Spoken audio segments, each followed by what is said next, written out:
International declared Israel to be an apartheid regime. Don't fucking stop me while I'm cooking, you baboon in a suit. The chef is in. About to give you a fucking Chelsea Green, you donkey. Donkey.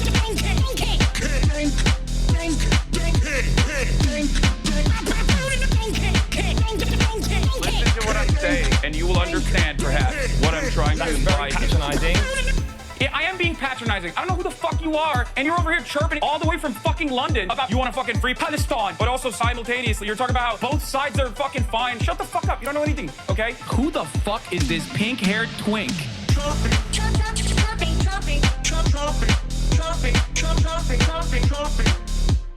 Dissolve the apartheid. So what would you like to see happen, Hasan? Do you not understand the English language? What's going on, everybody? I hope everyone's having a fantastic evening, afternoon, pre-noon, no matter where you are in the world. I'm Hasan Piker, and this is the Hasanabi broadcast coming to you live from Gloomy, California, Los Angeles, folks. We're live and alive, and I hope all the boys, girls, and MBs are having a fantastic one because today's a beautiful day. Today's a wonderful day. Today is Tuesday. That's right, ladies and gentlemen.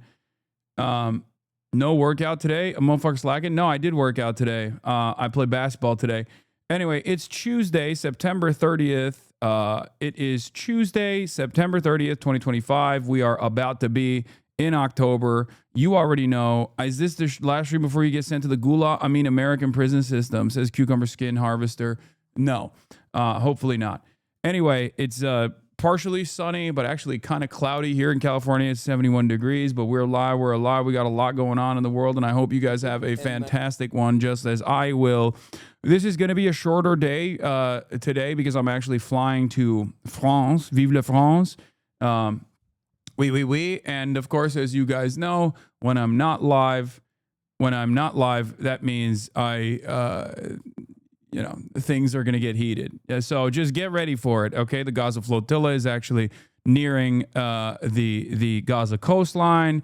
A government shutdown is imminent, and I will, of course, not be live while all of this is happening, which means that things will be happening, as always.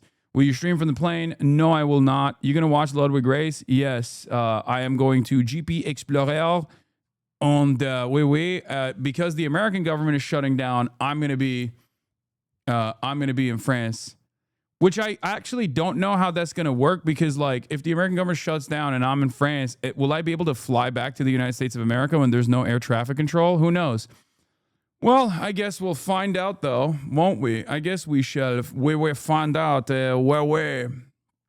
maybe I'll become le Franchi, you know? Le Franchi. Anyway, yes, those are deemed necessary. Okay, well, we'll see. We'll see what the administration does. Those are deemed necessary and cannot shut down. I know, but there's a slowdown, a crippling slowdown on the TSA and also on the ATC, partially because the shutdown would make it so that they can't actually bring in new ATC air traffic controllers that are in the process of being hired and stuff like that. So we shall see. Wait. Anyway, what else was I going to say? I forgot. That's it. This is part of the broadcast where I tell you about my personal news real quick. Nothing really too crazy happening in my world. My mom loves slow horses. I ended the broadcast last night and she immediately dove into slow horses. She just is addicted. And she will just like turn it on and will shamelessly, I'll be like, Mom, I'm not really that invested in this show. Like, because I keep like tuning in and out. So I don't really know what's happening. I know it seems like it's a very good show, but like, I don't fully comprehend it. Right. And I don't really know, I don't really know exactly what's taking place here. And my mom is like, nope, we're watching this shit. There's nothing you can do about it. Sucks to suck, bucko. Basically, that's her attitude about this thing, which is crazy, but it is what it is, you know? You hella lying to your mom. You had no interest in that show. No, I'm just saying, like, I understand that, like, it's probably not the worst show to watch, especially because it's, like, about psyops and, like, intelligence agencies and stuff like that for MI6. It's cool. Like, it's just, Anyway, whatever. I'm not going to get into it. Watch The Girlfriend.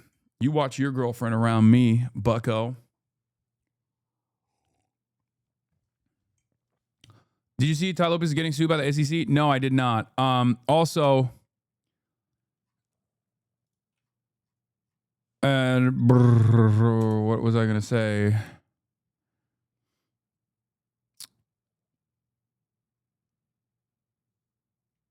What is this? Oh, I just saw this. I just wanted to play video games. Now I have to spend all day petitioning the government to arrest Antifa terrorist rioters and getting libtards fired for violent posts. I just wanted to play video games. You should have left my video games alone. I just don't get it. I don't, like, these guys unironically are just whole ass losers, man. They're just losers. And they're just so shameless about being fucking losers. Like, I don't get it. Like, no decency, no class. What the hell?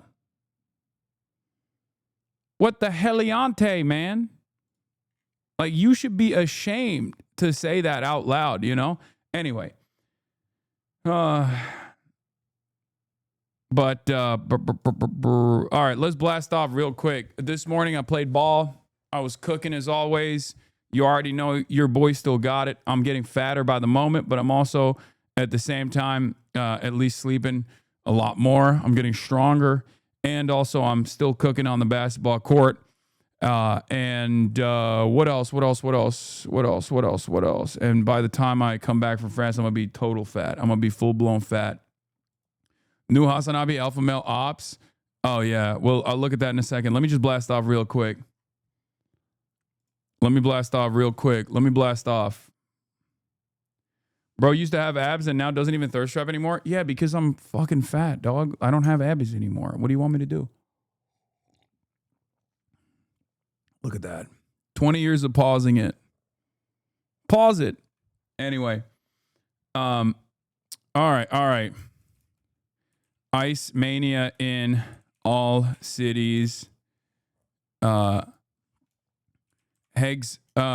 Keg's breath and Trump deliver general speech. Will we go to war in Venezuela? War with Venezuela. Ice mania in all cities. Israel claims flotilla is Hamas. Address the elephant. What's the elephant?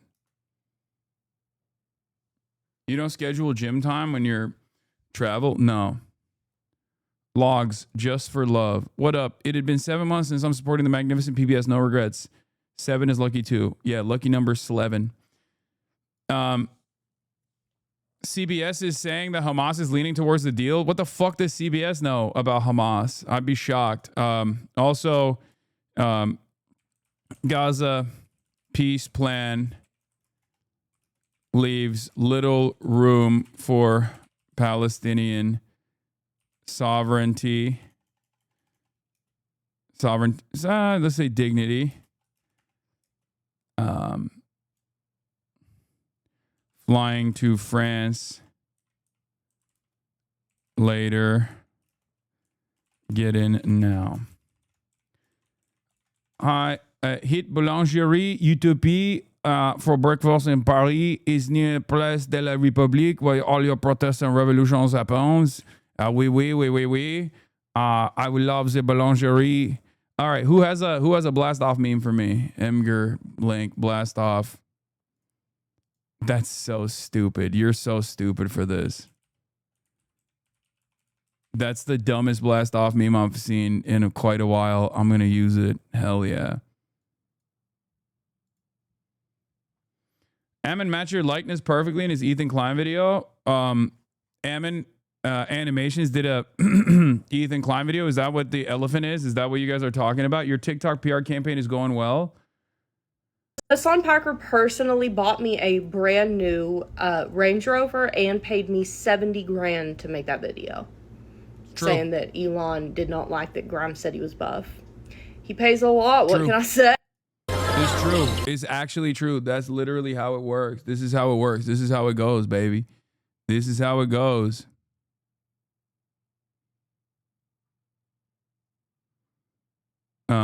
Wait.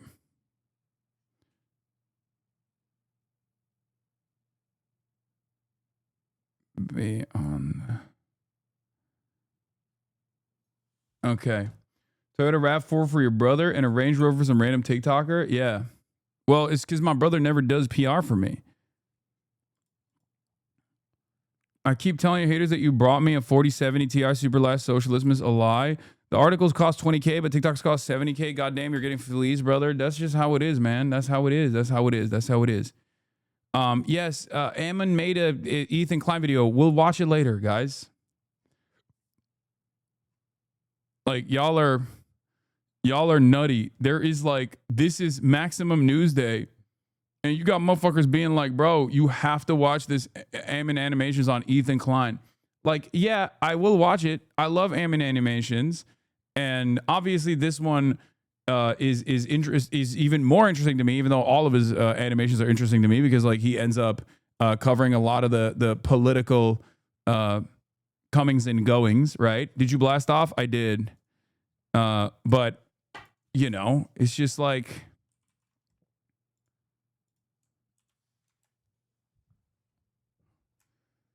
Watch E with a Gaza deal on the table. Yeah, I usually hate drama content, but his videos are so much better than drama. Yeah, I know. Hold on. Keg Breath and Trump deliver general speech. Will we go to war with Venezuela? Ice mania in all cities. Israel claims flotilla is Hamas. Gaza peace plan leaves little room for Palestinian dignity. Flying to France later. Get in now. We got number one stuff. We got a number one news day. Okay, it's a news day Tuesday. You already know what it is. Important update, Bad Bunny or like-alike. Oh yeah, I saw this. Bad Bunny, he looks amazing. And I don't know why people were talking about this like it's a big own or something. Her body is tea. Her body is tea. And y'all are jealous. This is the thing that I find to be so stupid. People will constantly be like, oh, dude, you did drag. It's like, so did everybody in America at some point, okay? It's like back in the day, I feel like men used to do this and it was not a problem. And then one day, people just decided it's actually a really shameful incident. Like, we became more insecure. I mean, look, J.D. Vance did it. I mean, this is obviously a gross version of that. It's not a very good instance of drag, but like, who cares? You know what I mean? Why do you make such a big deal out of this? I don't understand it. I don't. It's just like so much. We have become more insecure as a nation. Okay. And one of my favorite things is like, people will constantly talk about, people will constantly bring this up. Cause like I personally have done it a bunch of times. Like, you know, I did the Cat Girl Cafe shit, right? Like the maid cafe shit. And like, it's ironic because a bunch of like Dick Tone fans and a bunch of Asmongold fans will post that under my replies. And it's like, dog, your daddy also did it. You know what I mean? Like your daddy has done it too. Asmongold has done drag. You know, Rape Tone has done drag. It's just like, what is this?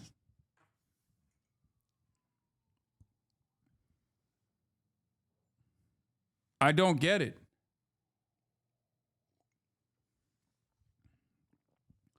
My MAGA 6'6" football lineman dad is in his high school yearbook and drag for a pep rally. He looked really pretty. Yeah, this was, I mean, look at glam bands in the 80s, obviously, like hair metal and shit. Like, dudes were hitting the androgyny lines like aggressively back in the day. Only now it's become this like big issue for a lot of people.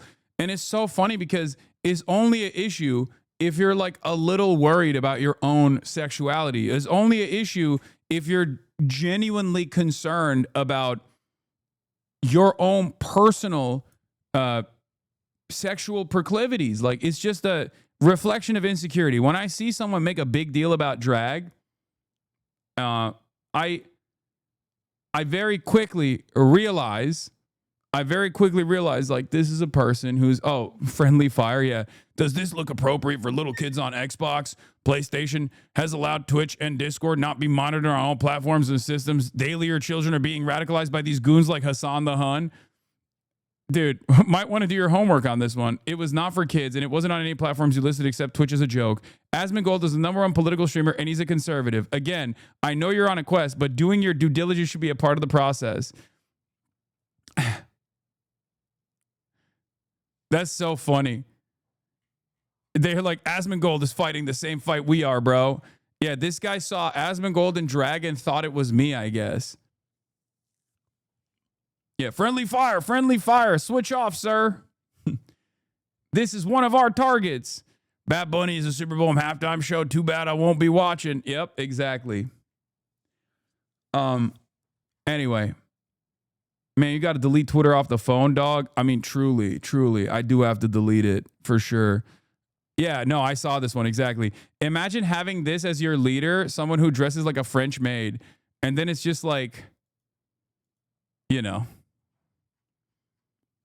like it doesn't make sense.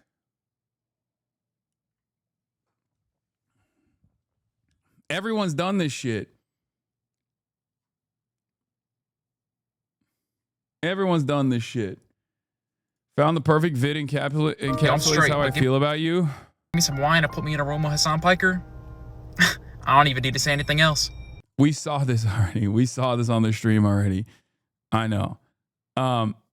It's not just personal insecurity. Trans femininity is also a threat to patriarchy inherently, which is partially why the Christian nationalist movement is so threatened by it.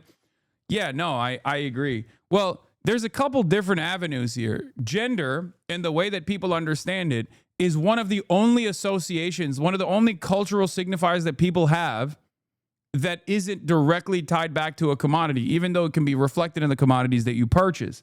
So a lot of people have this like super strong opinion on the binary, rigid, antiquated understanding of gender, and they think it's like a remnant of their biology, and not simply like something that is not rigid, not binary, even on the physical side, even on the biological side.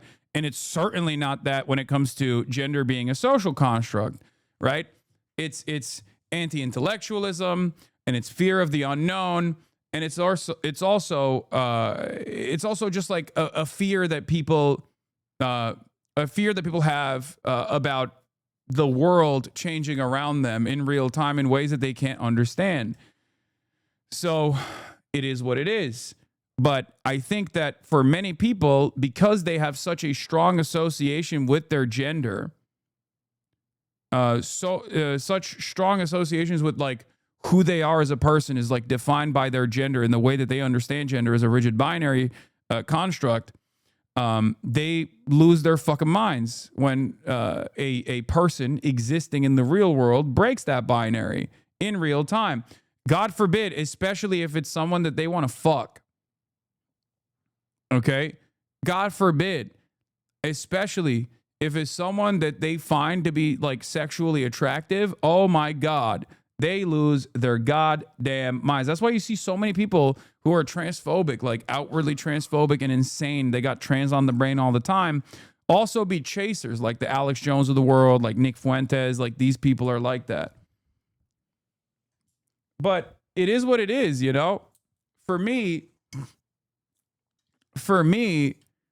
it still stems from a crisis of insecurity. If you're insecure about who you are, and you constantly have to like put on this performance, this outward performance, which is ironically exactly what gender is.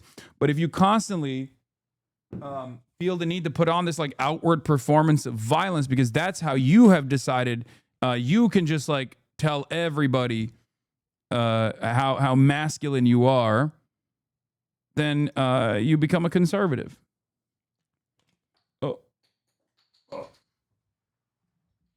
That's the insecurity at the heart of a lot of reactionary sentiment. That's why a lot of young men find themselves in the throes of reactionary commentary. Are you for the dolls? I'm for everybody. I don't have an issue with anybody. Okay. Like that's I've said this day one. Like I'm agnostic to all this shit.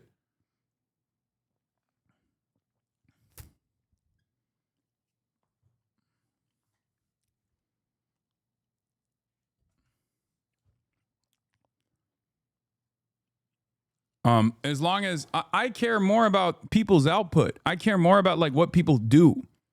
Okay, I care more about what people do rather than who they are. Like what what people choose to do about their in their personal lives is not my business. I don't give a shit. As long as they're not hurting anybody, I don't care. And I don't understand why people make it their business all the goddamn time. It's like annoying. You're nosy. You're nosy and annoying. Fucking deal with your own shit. You know what I mean? That's what this country used to be about. Dealing with your own goddamn shit. You're tearing relationships apart. What is this? Accidentally said Hasan reposted my TikTok in front of my man and his friends. Oh no. You deserve better. We get you rich as fuck. We need to get you a Porsche. No, we need to get you a Lamborghini. We need to get you involved in the community. We get you 1.1 million followers. Do you know the Nelk Boys? Have you ever hung out? No. Then you're not friends. I never said we were friends. Well, why won't you block him then? That's so funny. It's Victoria Hammett.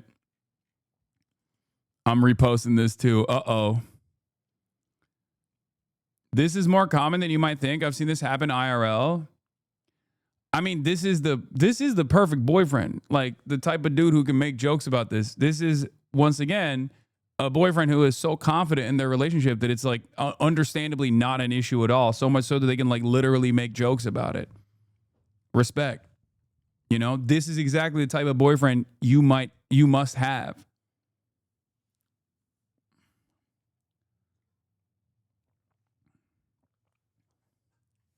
Oh, this is the friend. Sorry. This is the boyfriend's friend.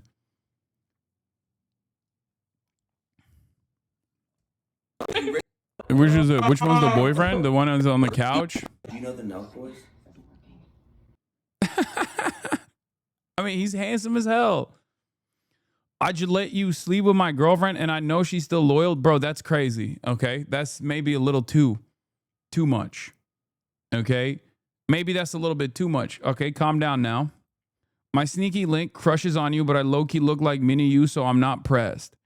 Okay. Everybody calm down. This is exactly, bro, what we are just talking about right now, what we're talking about right now at this very instance is unironically like 98% of the resentment that young men have towards me, okay? We need to dial it back.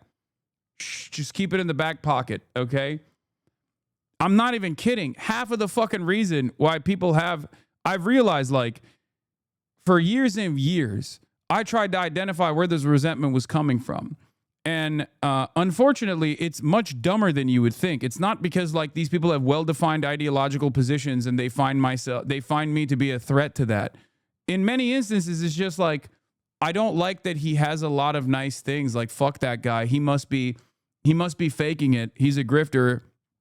And also stupid, sexy Hasan. Half the time it's stupid, sexy Hasan. Why won't he fuck me? Or the other half of the time it's stupid, sexy Hasan. Why do all the girls like him? That's literally it. Sometimes both. And of course, throw in unlimited illiteracy into the pile, and then you arrive at why people are the way that they are. I found out that my best friend doesn't like you. Turns out it's not your looks or politics, it's your fashion, Lamau. I know a lot of people hate my fashion, but like, I mean, I'm just wearing normal shit. Like, what the fuck is this? What's the problem here? What, can a man not wear a fucking flannel anymore in the middle of fall? What the hell? My fashion has gotten so much better, bro. It's gotten so much better over the years. Give me a break. You live in LA, what, fall? Bro, it's cold in here. It's like sub 70. Calm down. The band Dying Wish name dropped you on the Downbeat podcast? They're big fans, it seems? Hell yeah.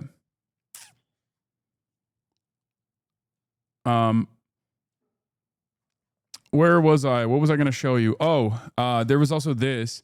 I mean, this is a meme. This is a meme account. Richard Stroker is he's like a meme guy. I'm pretty sure he's not like a real person. We are the Republic, or they routinely make like bait posts like this one. We are the Republicans your parents warned you about. We're smart, irresistible to women, and most importantly, we're total alpha males. We are the future, whether you like it or not. Stay mad.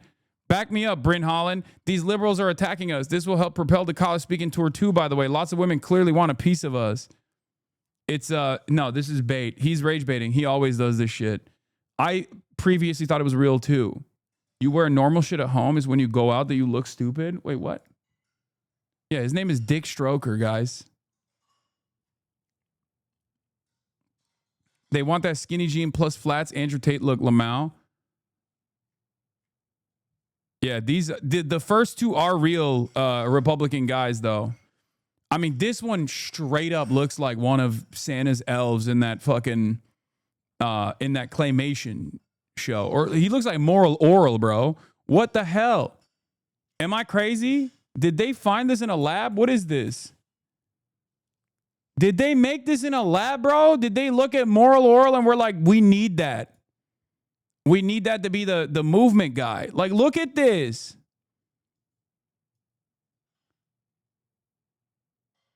It looks like they're just spitting these out of a fucking laboratory. Moral Oral is a wild pull. They both look like Moral Oral. What the hell, Leonte? What the fuck? What the fuck is this?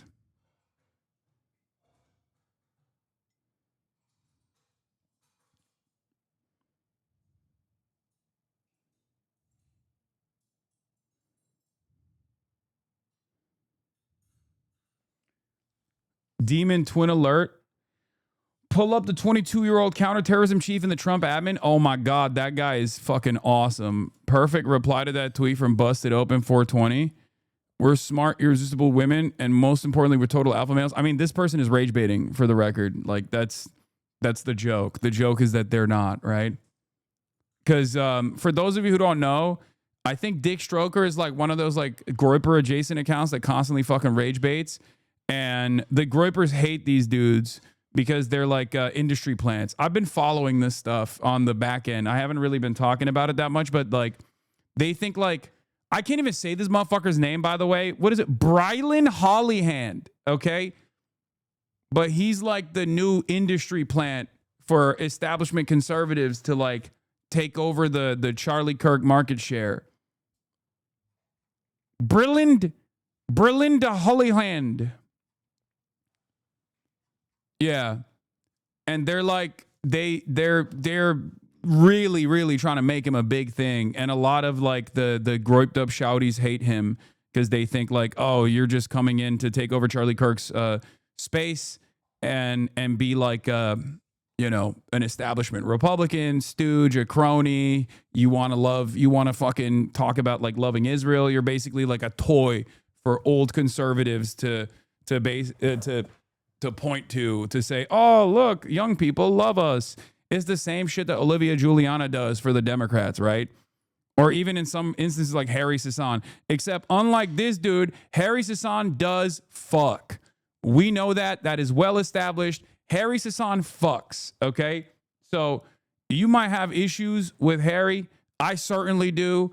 You know, we are ideologically not in line with one another. I think he is a stooge of the Democratic Party, and I wish he wasn't. But he fucks. Objectively, okay? Objectively. He fucks, he pulls, he rizzes, he says stuff like, oh, wine and some NPR, sweetie, or God, that ass is fat, you know. Stop saying it. I will never stop saying the truth. I will never stop saying the truth. Can you debate Dean Withers and try to make him cry? No, I can't.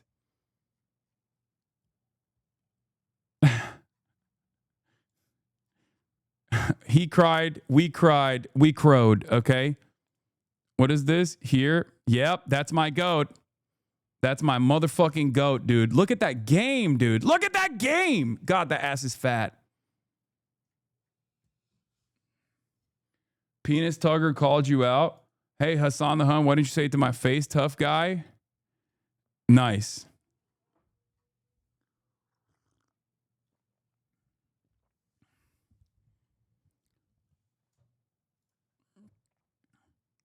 All right. let's get started. Before we do it, Gianmarco was on Stavi's World. This is what they were talking about. Someone said that this was they were bringing me up or something. Dicks are big, like actors or whatever. And I was like, and then I don't remember what happened. It was like we were swimming or something. He posted like a weird picture where he didn't realize, like, this guys with huge dicks don't even know. Like, he wasn't even trying to show his dick, but he posted like some kind of picture on his Instagram, and I was like, bro, nice dick, bro. Like, his shit was like peaking, and he was like embarrassed. He wasn't trying to show his dick off. He's like a shy guy, and I was like, you're like a handsome guy with a big ass dick. Why won't you like flop your shit out more? It's for the best. But some people if won't. you had a big dick, can you imagine how many naked pictures you'd be putting out? I mean, it'd be. I do think I probably would have done like just OnlyFans or something like that if my dick was big. Yeah. I think I'd show my. They're not talking about me, dude. I think Stavros talking about somebody else. Stavros would never in a million years ever talk about me as a shy guy, okay? There is no shot that he was talking about me there, okay? First of all, he could meat watch all day, every day, but he would never, ever in a million years say that I'm a shy guy, okay? Also, he'd pull the pick out if it was me, and then he would be ripping into it.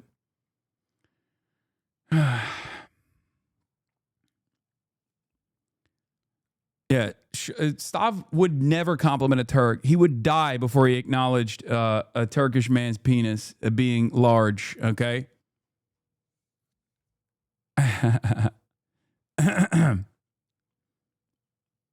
He would also never compliment you on that photo. He would be making fun of it. I think he did make fun of it. What did he say? Oh, Judge William Young, a Reagan appointee, delivers the most scathing legal rebuke on the Trump era, ruling that Trump and his cabinet illegally targeted pro-Palestinian students for deportation to strike fear in the First Amendment protesters. The ruling itself is remarkable. Hell yeah. What did he say in my meat pick, which wasn't a meat pick at all? Did you talk about the ceasefire deal yet? Yes, dude. I spent hours yesterday covering the ceasefire deal, of course, and I will talk about it once more today. What did he say when I posted my before and after picture, for the record? It wasn't like a meat pic or anything. It was just... When? Didn't I post that on Instagram? Where is it?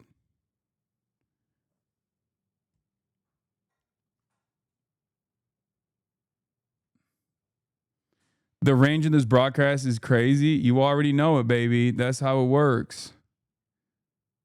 When did I post that pic? Oh, here it is. Did Stav respond to this? I'm sure he must have. I can't see it. Anyway, whatever. It don't matter. You're just a shy guy. God, that ass is fat. Okay, stop. About time for a new one, boss? I can't, dude. I'm nowhere near in as great shape as I was back then. That's like, I got like 20 pounds on that. I'm like 240 right now, chat. I'm fucking fat.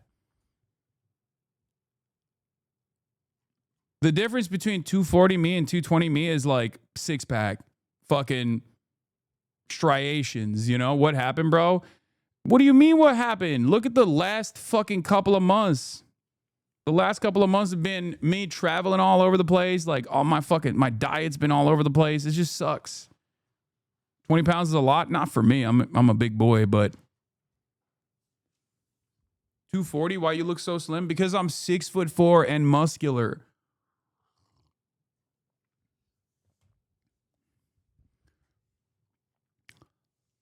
You can't tell. Also, the way I pack weight, you can't really tell until it gets to a point where it's like really fat. You know what I mean? Until I'm like when I was in my 250, 260 era, 270, 280 era, I also didn't have any muscle mass. I had lost all my muscle as well.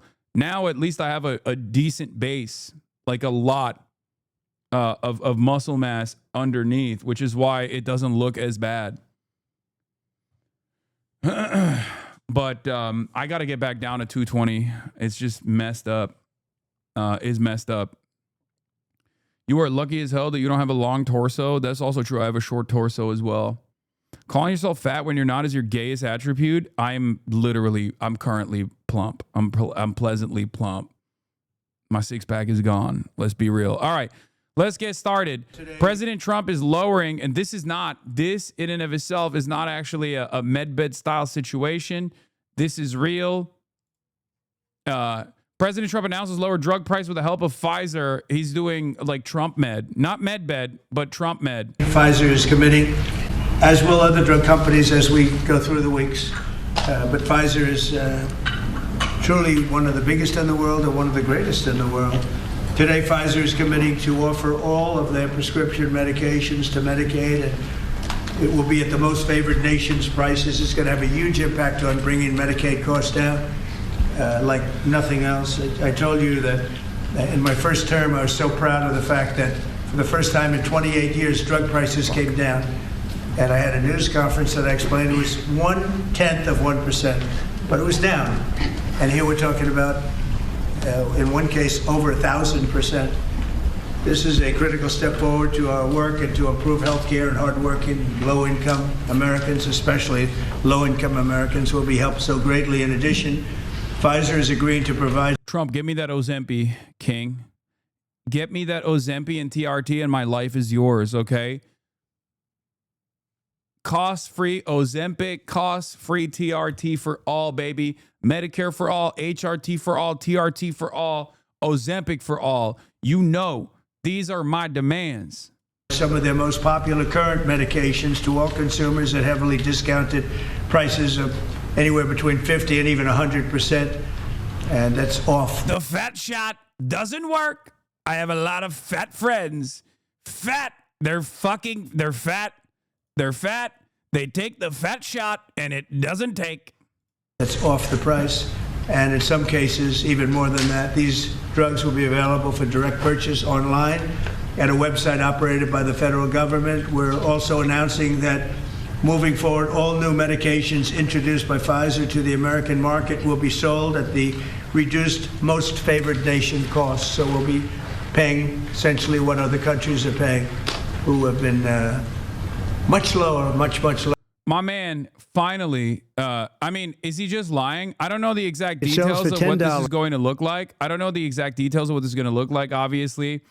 But considering that my policy is Donald Trump is never going to do something right that ends up cutting away at the profit margins of mega corporations, I suspect that there are some catches in this, right?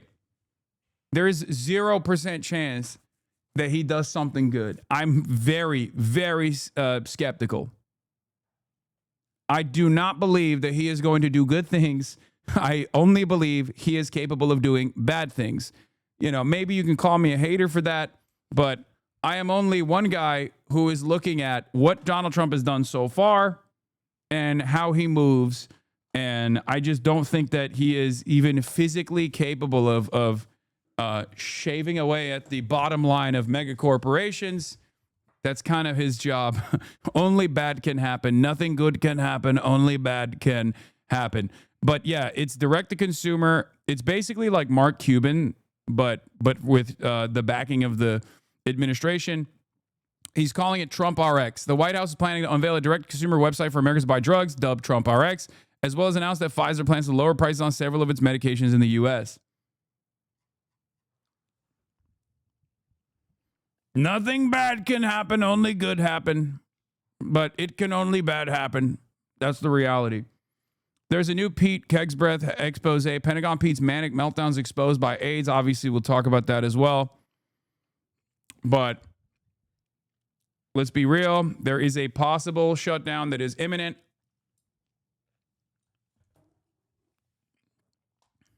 Okay. We are at the precipice of a government shutdown if the Democrats don't cave.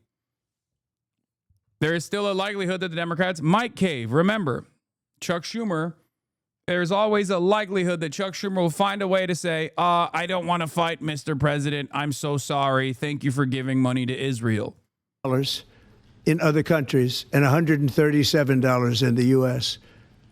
and that's coming down now to probably $15 or $18. You have to check HUD.gov They'll real go quick. up to 18. I think that's pretty much right, Albert. It's not you, but they'll go up to 18, and we'll come down.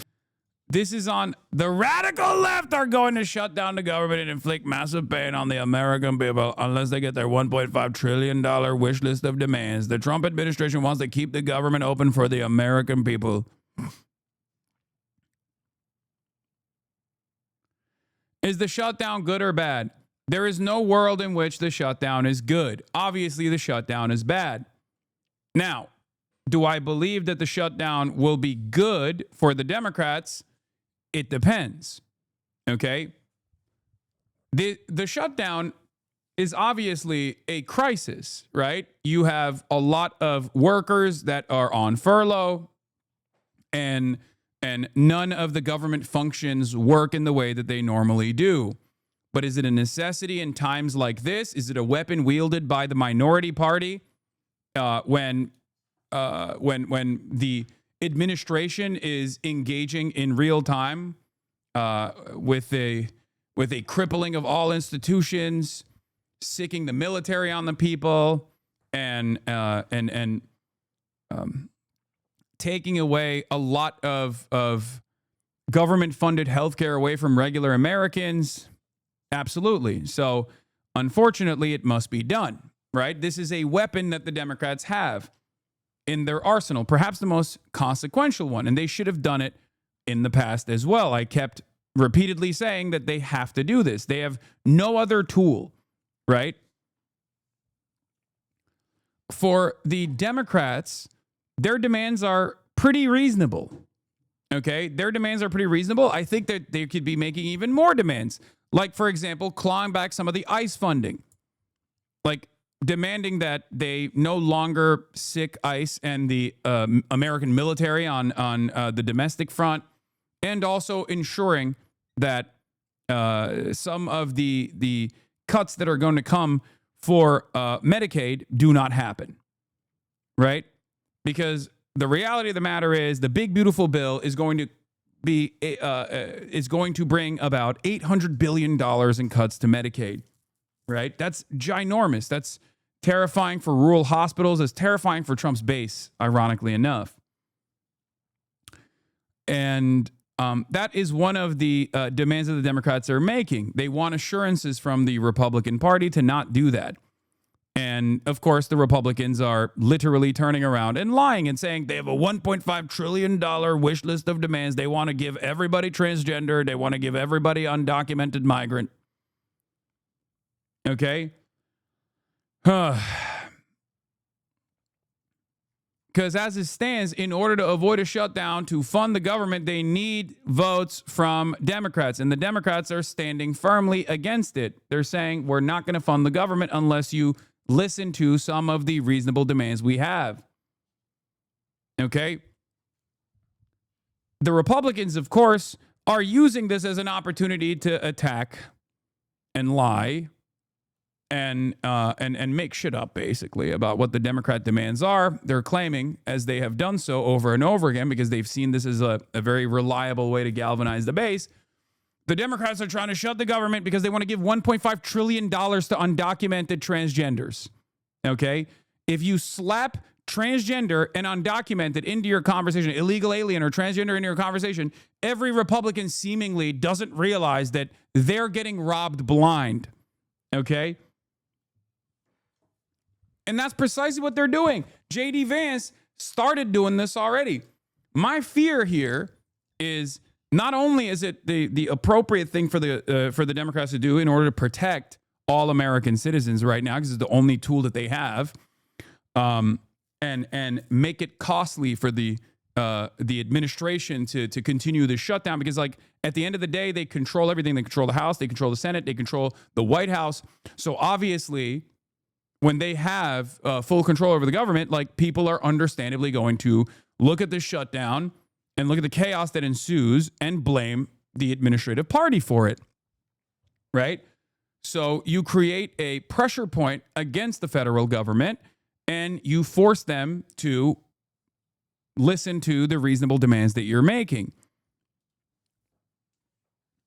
The problem is when you don't have good communicators that are leading the Democratic Party, when the two leaders of the Democrats is Chuck Schumer and Hakeem Jeffries, you are not going to be able to guide through the treacherous waters of a government shutdown. And that's what I'm actually worried about.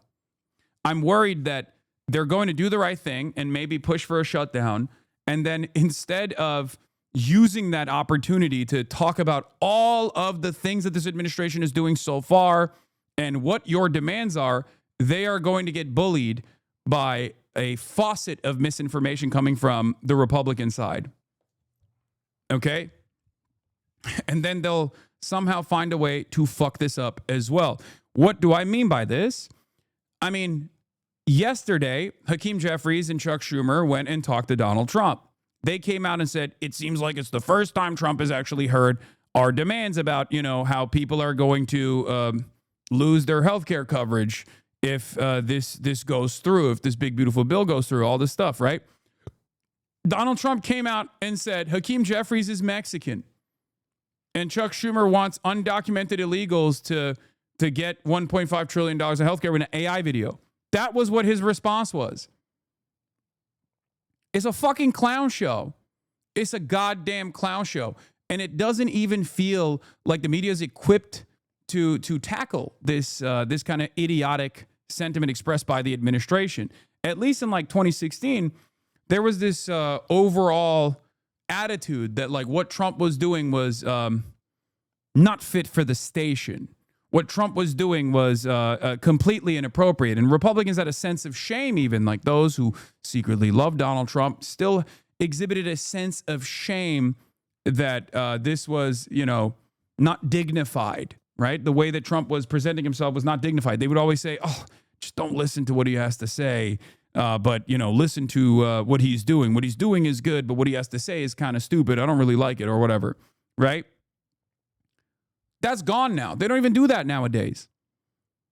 And in some ways, like, I kind of understand, because how can you address respectability politics when no one has a sense of respect for the office? Trump has been able to almost single-handedly completely erode the dignity of the office by weaponizing the bully pulpit and changing the culture dramatically around like what the expectation is from the bully pulpit, what the expectation is from supposed to be from the presidency. This is true. He has done that. He's done that successfully. Plus, there is no mechanism that exists as it stands against a faucet of misinformation that Republicans always love to present in times of breaking news or whenever they want to present a new hysteria that they must combat. Like, left violence is one of the greatest examples of this. Over and over again, we look at the data, and the data shows it's like right-wingers are responsible for the overwhelming majority of fucking violent incidents in this country and acts of domestic terror. And yet these guys keep saying, nah, it's the left. The left is doing violence. The left is doing violence. The left is doing violence over and over again until people are just like, okay, sure, it's the left, I guess. I'm sorry. Please stop. From 135 or whatever down to 18. I mean, that's a massive number. Remember, I was the one that held a news conference because I lowered drug prices by 1/4%. I think it was 1/8 of 1%, but it was the only one in 28 years that brought drug prices down for the year. But it was a very small number. Now we're talking about, you're going to see one over 1,000%. Look at these numbers. So, and this has a big impact, even on the discussion that we'll have with Chuck Schumer, who was here yesterday, along with a very nice gentleman who I didn't really know. You know who I'm talking about. The two of them came and we had a good discussion, and we're going to see what happens. We're going to see what happens, but this has a huge impact on that because these numbers are going to bring Medicaid. We talk about Obamacare. Obamacare is a failure. Obamacare is not good. It's there, but relative to other healthcare programs, it's in the lower 20%. It's not good. And I asked the Democrat representatives, what do you think about coming up with a better health care? This actually allows you to do that because the cost of prescription medicine is a big, I guess, a very big, more than 50% the cost of what we're talking about. So we might be able to do something like that. This is one of the biggest news conference from a medical standpoint that I think has ever been had by any administration. Yeah, please. Thank you. I'm curious, where are the other companies other than Pfizer? Are you expecting them to come on later? They're all with us. And I was honored to have Albert be the first. He's done a fantastic job with, as you know, with the COVID. He did a fantastic job with a lot of things. He's a leader. And yeah, he also, given that Donald Trump's intention is to just like cripple the federal government anyway, he is also saying that he's going to use the shutdown to further slash the government to begin with. But the problem here is that when they did this with Doge, a lot of people reacted negatively to it. So they had to like literally go back and rehire a bunch of these people. It still actually fucked a bunch of things up. But this is simply a threat. Okay? That's all this is. Will he follow through on it? Maybe. But it doesn't matter. We have to fucking keep up the intensity. We have to keep up the pressure to ensure that they go back on this initial assessment where they try to like fire a bunch of federal government employees. So that's another part of the puzzle as well. It's just like they're fucking up everything. There is an asymmetry when you combat right-wingers.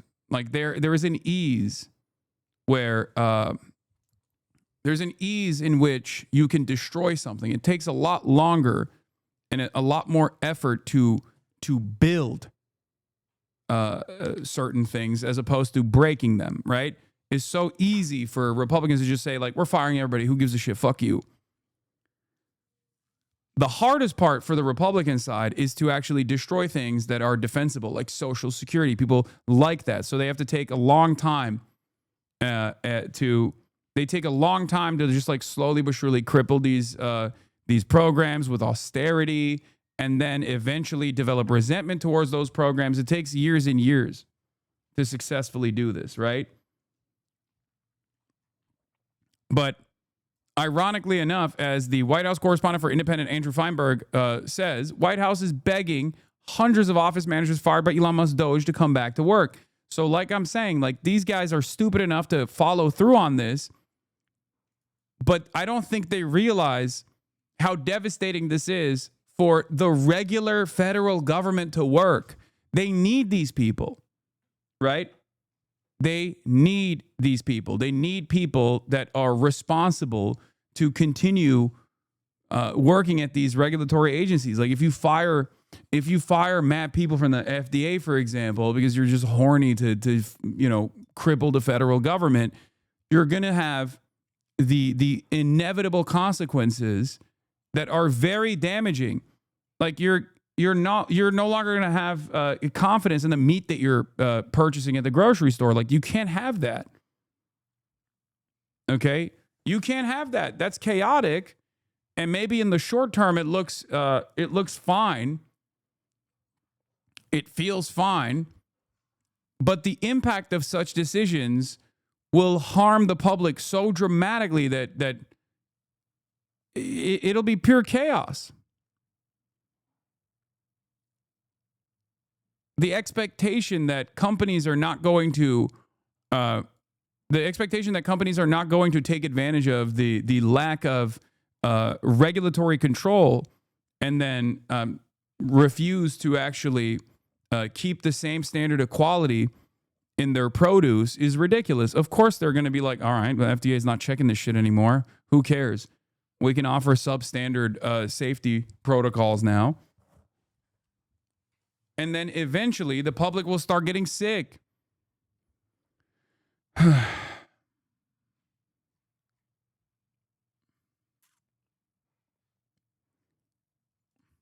Pfizer is right at the top. It's there. Eli Lilly has been fantastic also, your friend, my friend. And they're all coming in over the next week. This is why early on I said the Democrats should be talking about Doge and talking about the importance of these regulatory agencies at a time when there is already an unprecedented crisis of finding appropriate jobs. These guys are cutting some of the remaining relatively safe middle-class jobs that exist. This was a great opportunity for a Democratic Party, a left flank party, to actually present the dangers of fucking austerity. And they didn't do it. And because they didn't do it for the past 9 months, because they were just quiet about everything, it's quite difficult for them to do it now in the heat of the moment. This is the issue with the crisis that we're facing with bad leadership in the Democratic Party. It is the exact same crisis that we experienced when Brandon was president. If you don't have a decent orator with good rhetoric who can command the attention of the masses and talk about how wonderful the initiatives that they're taking are, then obviously the opposition can bastardize whatever the fuck you're doing, which they did. Or even, in the case of what Donald Trump is doing here, take credit for it.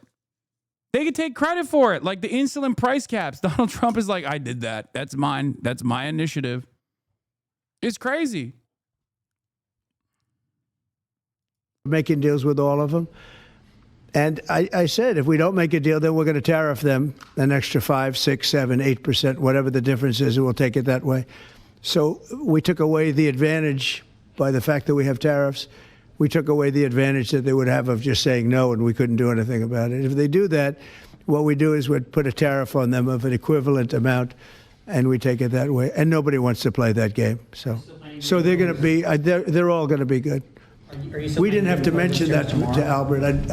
Well, maybe I whispered it to him very slightly, you know. We had to give ourselves a little bit of an advantage. But no, but the tariffs played a big role because they know that's what's going to happen.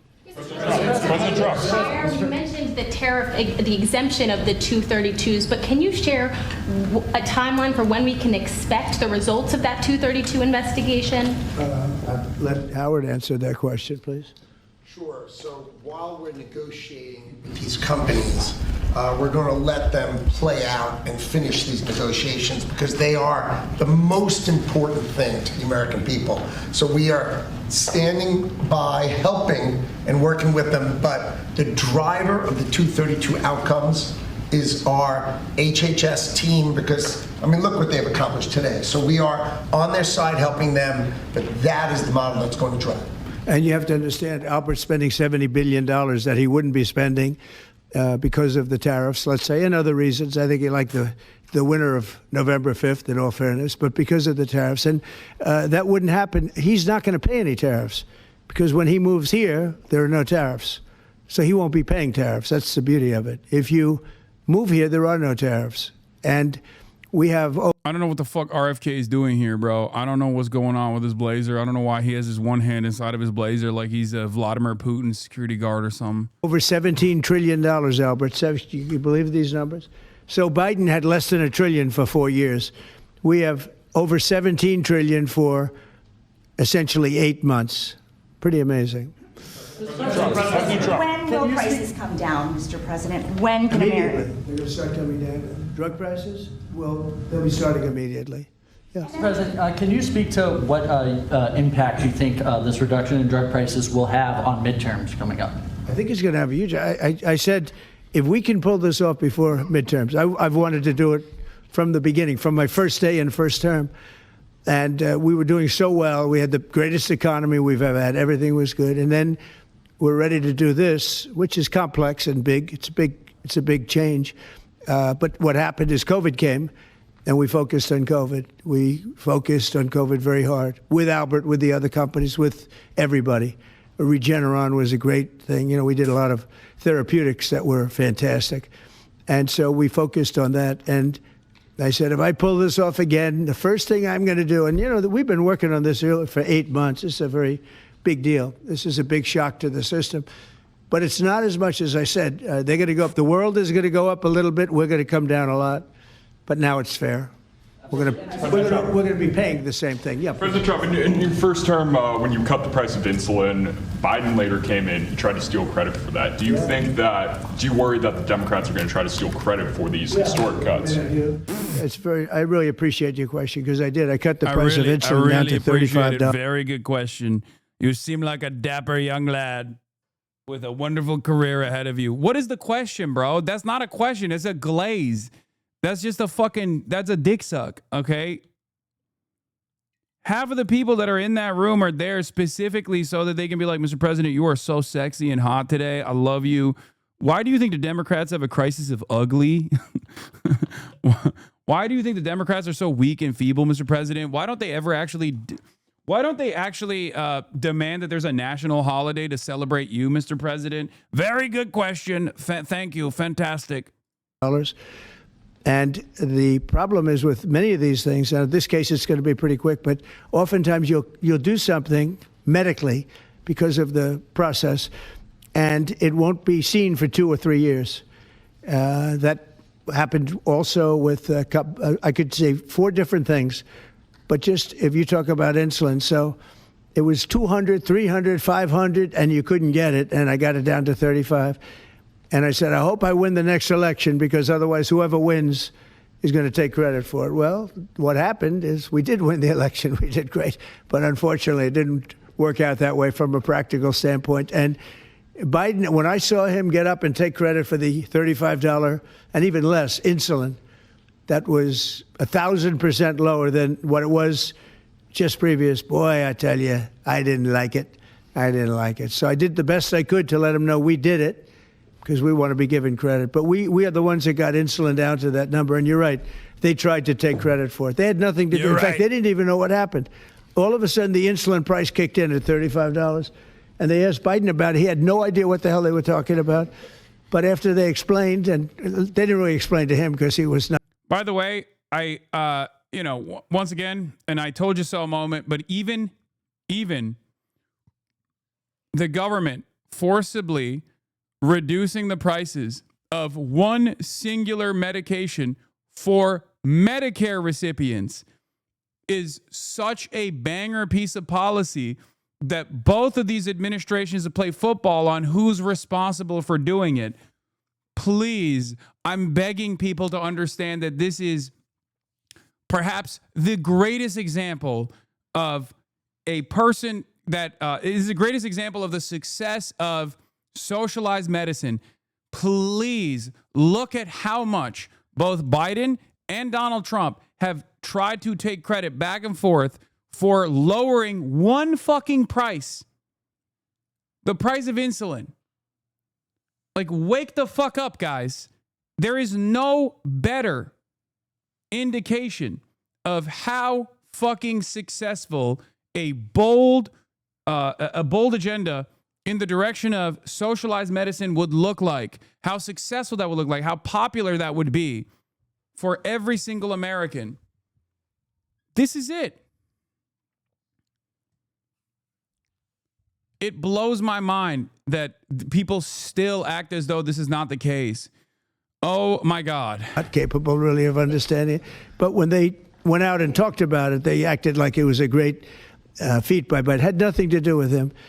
And it continues, and we'll get it down even further. But insulin was, people weren't taking it, I would imagine. They couldn't take it. God bless you, Bobby. I hope I didn't catch COVID just there. Oh. Don't you have Paxlovid? What is it? Paxlovid. He's got Paxlovid. Give me a Paxlovid immediately. While Nancy Pelosi is ignoring what you're doing for the American people, she's going after your administration for cutting taxpayer-funded health care for illegal aliens. Last night, Nancy Pelosi, she went on NBC last night, dropped a bunch of F-bombs, told Republicans to go F themselves. Has she lost her mind? Why is this guy talking so much?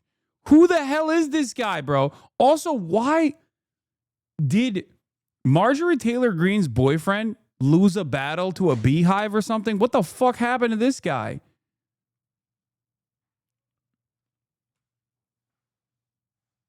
I just realized Marjorie Taylor Greene's boyfriend, the one who famously yelled at Zelensky about not wearing a suit looks like absolute shit. Why is he so swollen? It looks like he ate out a beehive, bro. What the hell? What happened to him?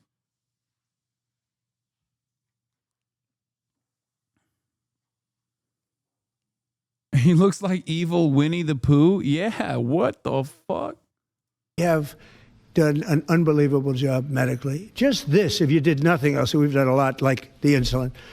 But just this, nobody can ever catch us. This is the biggest price reduction times, maybe 10 times, 15 times than has ever been given before. And this is going to have a huge impact. You know, as I said, Obamacare is not a good thing. It's been bad. And I'd like to make it better. I told them, I spoke to a lot of people, a lot of Democrats recently. I said, why don't we change it? We can make Obamacare much better. We could come up with a new system that would be much better, less expensive for the people and better. This is maybe the biggest breakthrough because, you know, when you're talking about the prescription drugs, that's a big part of it. So we're going to look, this is prescription, but we're going to be looking at that. We could come up and through this whole thing, you know, because I don't know, we'll probably have a shutdown because one of the things they want to do is they want to give incredible Medicare, the Cadillac Medicare to illegal immigrants. And what that does is it keeps them coming into our country, and like they do in California. And no country can afford that, no country. And we have the border stopped up. We have it closed. We have nobody for 4 months. Zero people came in. That wasn't me. That's by the authorities who happen to be liberally oriented. But just think of that. We have people offering health care to people all over the world that they can't afford to pay. And that's the Democrats. And what that does is it brings people into the country because they want to come in for the health care. But no country can afford it. And they can't afford it. So we cannot allow them to charge tremendous amounts of money for health care for people that aren't even citizens. And in many cases, they come in from prisons, jails, and mental institutions. And we can't let that happen. So we have a big fight over that. We have a fight over open borders. They still want open borders. Government shutdown ticker. Oh, my Lord. We're having a fight over men and women's sports, if you believe it. You would have thought they would have learned. Where is the fight over this, man? No, you're having a fight with yourself on an issue that is inconsequential, okay? On an issue that is consequential for 1% or less than 1% of the population, of course, but is utterly inconsequential in the grand scheme of things, whichever, if you take the initiative and ban it, which you did. But it seems like it was utterly irrelevant in the grand scheme of things, considering that the cost of living crisis is still imminent and is growing and is actually getting worse. Groceries are more expensive now than they ever were at any point under the Brandon leadership. Remember, that was the number one reason why motherfuckers voted for him, okay? They thought, oh, well, he will bring the grocery prices down. What happened? All he's done is just bar transgender athletes from participating in the NCAA competitions. Like, okay, you did that. Did people's lives get better? No.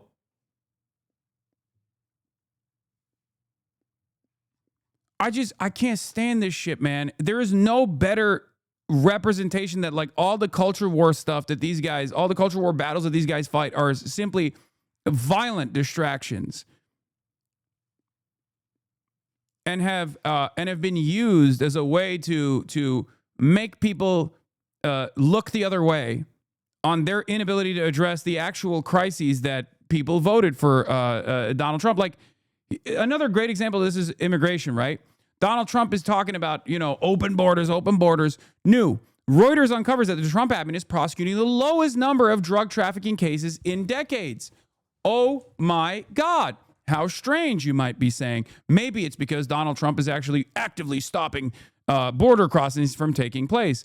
Nope, that's not the reason. The reason is because the Trump admin has diverted so many law enforcement resources away from drugs to going after random fucking migrants instead. Brad Heath says the number of people charged with breaking federal drug laws dropped to the lowest levels in decades this year after the Trump administration ordered enforcement agencies to focus on deporting immigrants. Okay? More drugs were seized in August 2025 than in August 2024. Fentanyl flow is down, but that's been ongoing for almost 2 years now. Cocaine is coming in as normal. Meth appears to be on the upswing. Lots of drugs are still being seized. There is no evidence that a drop in drugs coming into the U.S. in part because of the overwhelming majority of hard drugs make it into the country at legal ports of entry or through tunnels or boats, neither of which have been impacted by a drop in migration, something that we said over and over again, by the way, because drugs were not actually being trafficked in the pockets of otherwise law-abiding abuelas that were crossing the fucking border. Drugs were coming in through regular ports and regular points of entry. Okay, that was the Department of Homeland Security's own data. That was the Customs and Border Patrol's own data that showed that reality, for the record. I wonder if there was a fucking political commentator who kept repeating this point over and over again. The notion that like mass deportation was somehow going to, or a more militant response for border crossings was somehow going to magically evaporate the drug trade. I said it to any congressperson that would listen to me. I was like, this is so stupid. Why is nobody talking about that? New, for the first time ever, the largest group of people arrested in the interior and detained by ICE are people with no criminal record, by the way. As of yesterday's data release, 40% of those arrested in the interior and detained by ICE had no prior conviction or pending charges. By the way, this doesn't even mean that the people that were being apprehended with prior charges were being apprehended for severe crimes. Make no mistake, trespass or traffic violations, things of that nature are considered prior charges, okay? So they use that to beef up the stats. So if you look at like the actual violent crime apprehension, that number, I'm willing to bet, has not gone up dramatically at all, okay? What is this? Social credit, please stop. Why? As opposed to migrants arrested at the border or an airport and sent to detention. So looking at those arrested by ICE versus Customs and Border Patrol is a proxy for those arrested as a part of the internal enforcement operations. Oh, in the interior means, for people that are wondering what that means, there are interior deportations that are happening in the regular, streets of Los Angeles or the streets of Chicago and places like that, as opposed to the Customs and Border Patrol apprehensions, which happen usually at in or around the border, like the border crossings that you see, or at an airport, for example. CBP apprehends at the airport. Wrong. First, criminal record means a prior arrest or conviction, not having committed a crime for which a person wasn't ever arrested. If it was the latter, nearly every American would have a record. Second, visa overstays having committed a crime. While the latest data does not contain a detailed breakout, we know that historically the majority of people with prior convictions arrested by ICE have low-level misdemeanors or violations. Less than 10% of those detained have violent felonies. Okay? So remember that. Remember that when you're looking at these numbers. So when you look at like prior convictions or pending criminal charges, as opposed to no criminal record whatsoever, even the prior conviction or pending criminal charges are oftentimes, 90% of them are low-level offenses, and only 10% of them are violent criminal offenses. If you look to the actual apprehension and the actual detention or the prosecution, there is no world in which, under the Biden administration, when an undocumented migrant was responsible for a violent or heinous crime, that they just were immediately released because of fucking woke. That's not a thing that ever happened. And yet, for some weird goddamn reason, no fucking Democrat leading up to the election or even before the election ever addressed that reality. No Democrat went up on stage at any point and said, the fuck are these Republicans talking about? You think when someone is a rapist, a serial killer, we just let them go because they're Guatemalan? Like, what are you, fucking stupid? Of course they get prosecuted and apprehended and detained permanently. Depending on the severity of the crime, they are either thrown in prison under the U.S. criminal justice system or sometimes deported if it's not as significant of an offense. This is a crisis of misinformation. This is a crisis of lazy leadership. This is a crisis of scared leadership on the Democratic side. It's very, very frustrating. Being present unlawfully is a civil immigration law violation punishable by possible deportation, not a federal crime punishable by jail. The exception is people previously deported whose presence in the U.S. after illegal reentry is a crime. This is an immigration lawyer having to address all of the regular points of confusion in this circumstance. Phoenix Emoji, thank you for the 36 gifted subs, by the way. Your voluntary contributions in the form of subscriptions and gifted subs to the Piker Broadcasting Service is the only way that you can materially support the Piker Broadcasting Service. The PBS, Piker Broadcasting Service, is sponsored by you, the people, for you, the people. Your voluntary donations in the form of subscriptions, whether they are free with a Twitch Prime or a $6 a month subscription, is the only way that you can support the broadcast.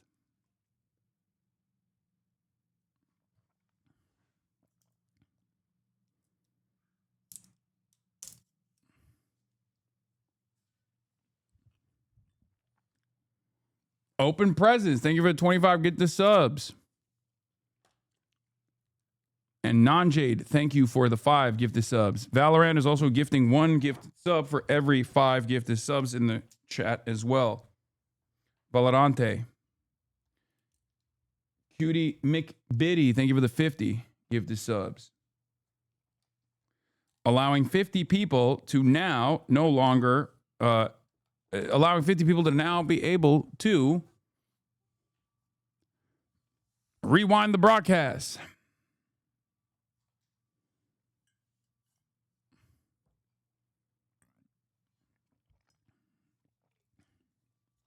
You were going to say no longer see the ads? Caught? Yeah, that's true. I don't run ads anymore, as you guys know.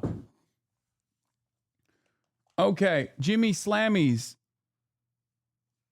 and M2BTEC. Thank you for the 5.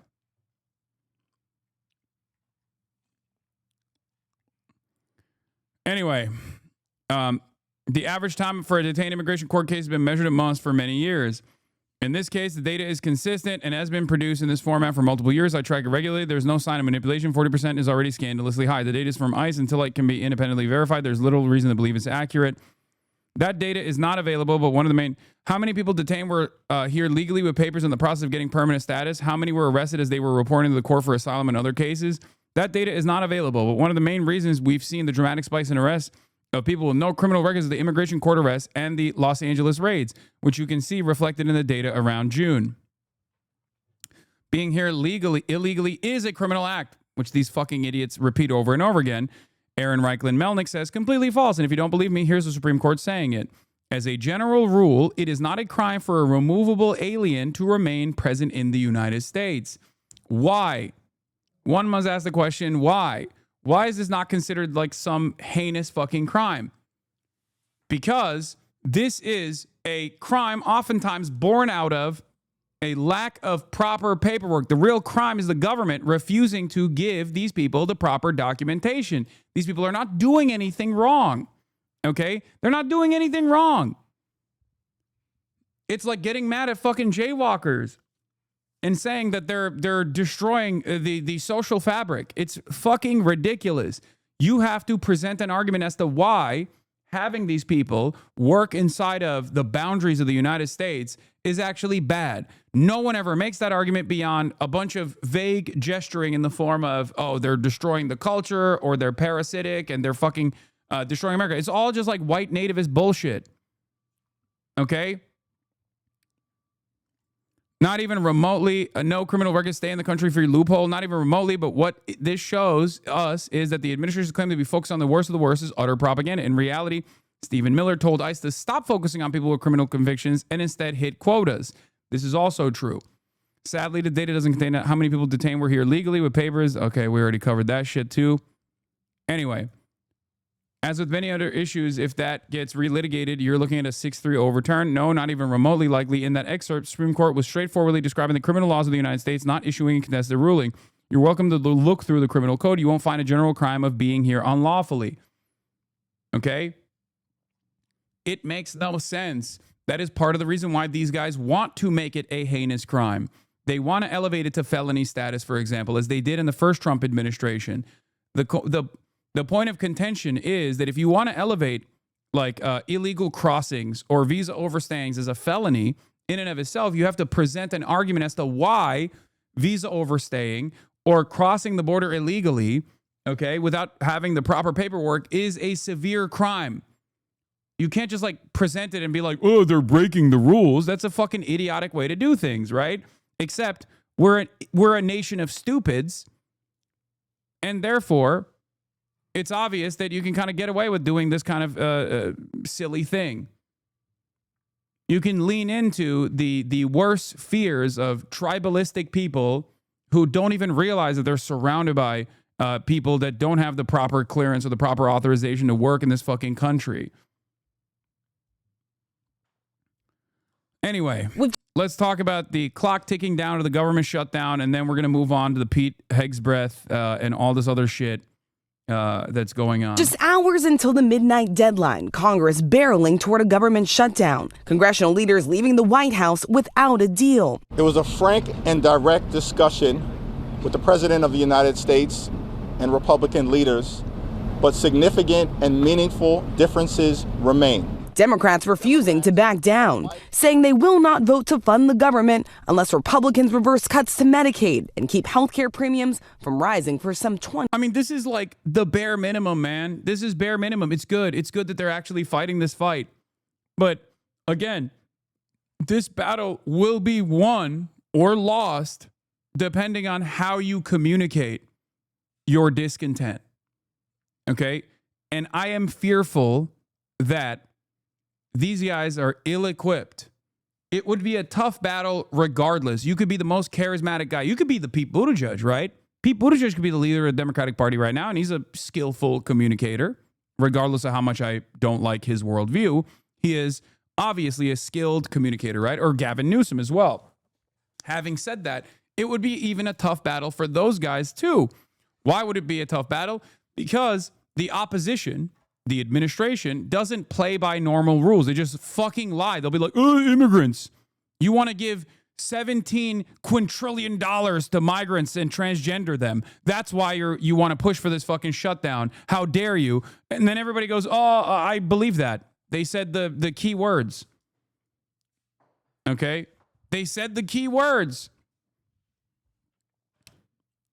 And not only are these guys ill-equipped, because they're a void of charisma.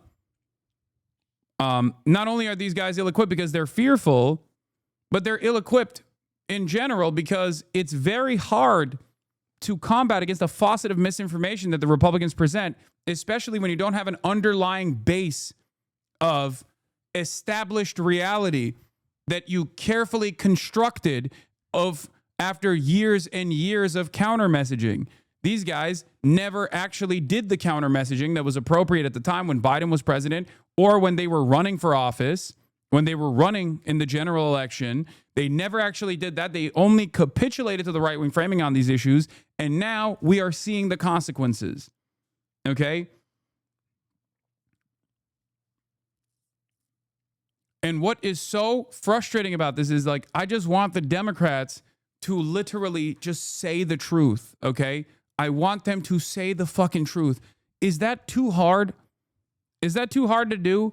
Is that really that crazy of a demand? Just please say the truth. It blows my fucking mind that is like a bridge too far for many in the party at this point. Just be honest. Be honest about the truth. Like, all this stuff that's going on with ICE is built around a hysteria. Built around a falsehood that, like, immigrants were doing all these fucking crimes and whatnot. Okay? That was all bullshit. Just fucking say the truth. It is a very powerful weapon that you have on your side. Million Americans. They just wanted to kick the healthcare problem down the road. Vice President J.D. Vance with this warning. I think we're headed to a shutdown because the Democrats won't do the right thing. And just hours after that meeting, the president turning to mocking Democratic leadership with an AI-generated video on social media with fabricated and false audio. The video shows an AI version of House Minority Leader Hakeem Jeffries wearing a sombrero and a fake mustache with fabricated audio of Senate Minority Leader Chuck Schumer. Jeffrey's writing on X, bigotry will get you nowhere. We are not backing down. And this morning, the White House is now threatening to fire not just furlough workers under programs that are, quote, not consistent with the president's priorities. If the government shuts down, as many as 4 million federal employees could go without a paycheck. 2 million troops could be forced to work without pay, leaving military families in limbo. Heather Campbell's husband is a major in the Air Force in Alabama. She worries about making ends meet for their 3 kids. We're not talking about faceless humans in a faraway office. We're talking about men and women and moms and dads and grandparents and sisters and uncles. And they want to show up and they want to do a good job and they want to be honest, hardworking Americans. And they're getting caught in the middle. Who will the narrative blame if the government shuts down? Under normal circumstances, it should be the current White House, right? It should be the administration. They control everything, right? But I fear that given the performance of the Democrats right now, I fear that I want them to fight. I want them to fight. I want them to force a compromise, okay? Because these are issues that are incredibly important. What they are trying to defend is people's health care, okay? But I fear that either they will cave, or even if they actually do force a shutdown, that they won't be able to navigate through the information war that is going to take place, as the Republicans have already demonstrated that they will just lie and be like, they just want to transgender migrants or whatever the fuck they're saying. And the Democrats will be like, oh, no, we don't want to do that. Well, please stop. I'm so sorry. And then I'm fearful that the broader public sentiment will shift in the direction of Democrats' responsibility because they're so fucking weak. This is why we need better leadership in the Democratic Party right now, okay? Updated to include newly released New York Times, Siena, and Marist polls. Trump and congressional Republicans still starting off shouldering more of the blame by a 14-point margin, though notably, there is a large pox on both of their houses contingent as well, okay? Government shutdown blame, September 2025 publicly released polls show that there is around a 14-point margin on average, okay, that put the responsibility squarely on the shoulders of the Trump and Republicans in Congress.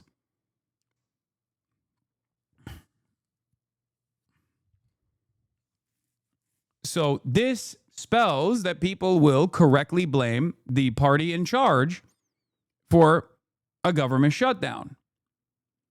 But that can change. That can change if the Democrats don't message around this. Okay? Because this is a narrative battle that will take place.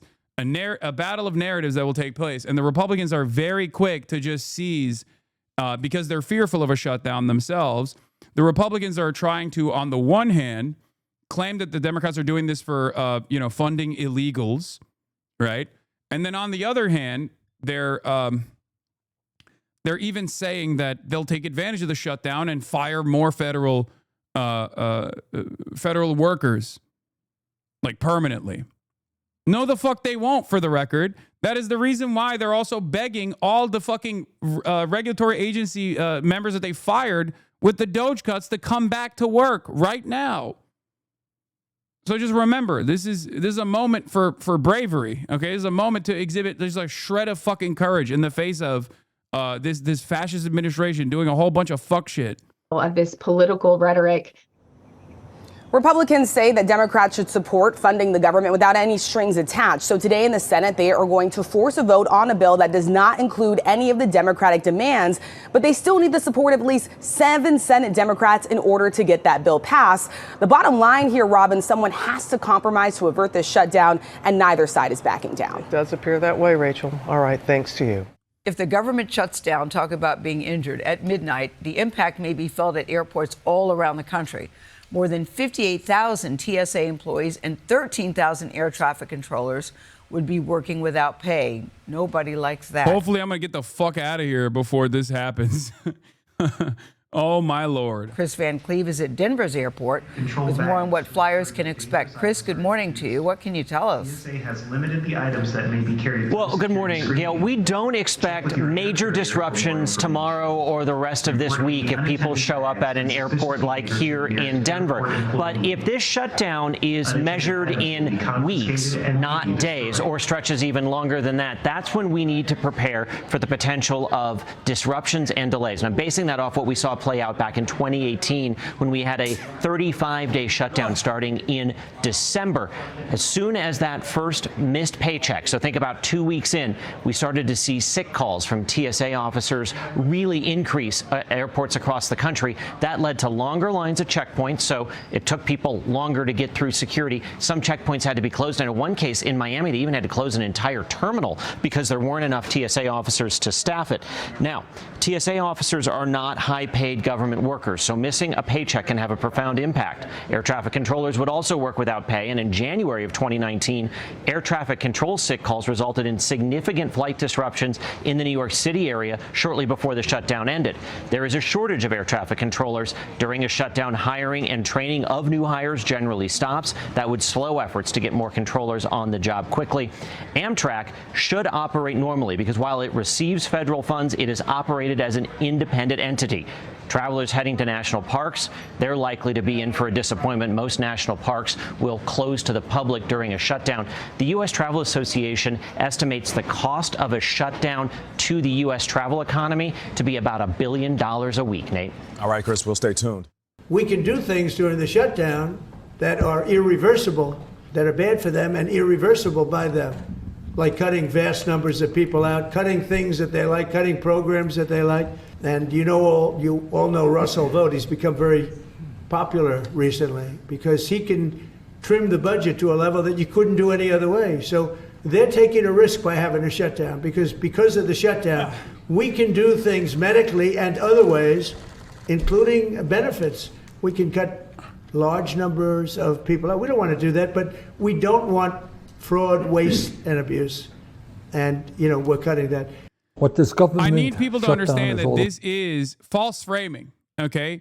Whenever you hear a Republican or even Democrats do this too, obviously, when they have an initiative, when they want to do something, they present it with false framing. They can't just be like, we want to cut Medicaid so that we give massive tax cuts to the super wealthy, even though that is obviously the point, right? That's the point. That's what they're doing. That's the reason why they're doing this. But obviously, they're not going to present it as that. So just remember when like Donald Trump or the Republicans in general present why they are so forceful on this Medicaid cut, they have to present it as like tackling waste, fraud, and abuse. I famously said something about tackling waste, fraud, and abuse. And the Republican Party's general lack of interest in tackling waste, fraud, and abuse when I talked about the famous Florida Republican. Not going to say it again, but Rick Scott would be criminally prosecuted if these guys actually cared about waste, fraud, and abuse. If the Republicans truly cared about it, the Republican politicians would actually look to their own ranks on people that have participated in record-breaking waste, fraud, and abuse on the side of Medicare and Medicaid. So, obviously, it's bullshit. It's bullshit. That is clear. And here is perhaps one of the better communicators on the Democratic Party side explaining as to why they want to force a shutdown potentially if they don't get concessions from the Republican administration. About is whether Republicans are going to be able to get away with raising health insurance premiums by 75%. Why haven't you watched the content, Nuke?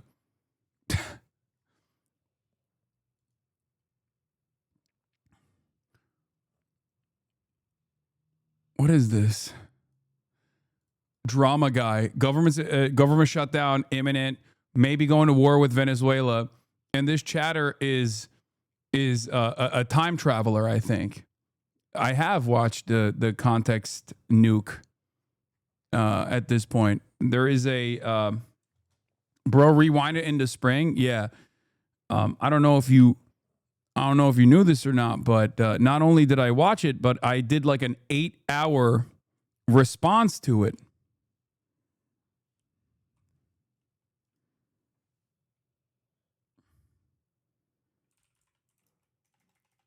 Here it is. There you go. Maybe you were in a coma and you didn't see it, but this was Disarming the Content Nuke Part 1. I went through it for 8 hours, as a matter of fact. Look. And you can go through the different parts of it. I mean, it has 1 million views.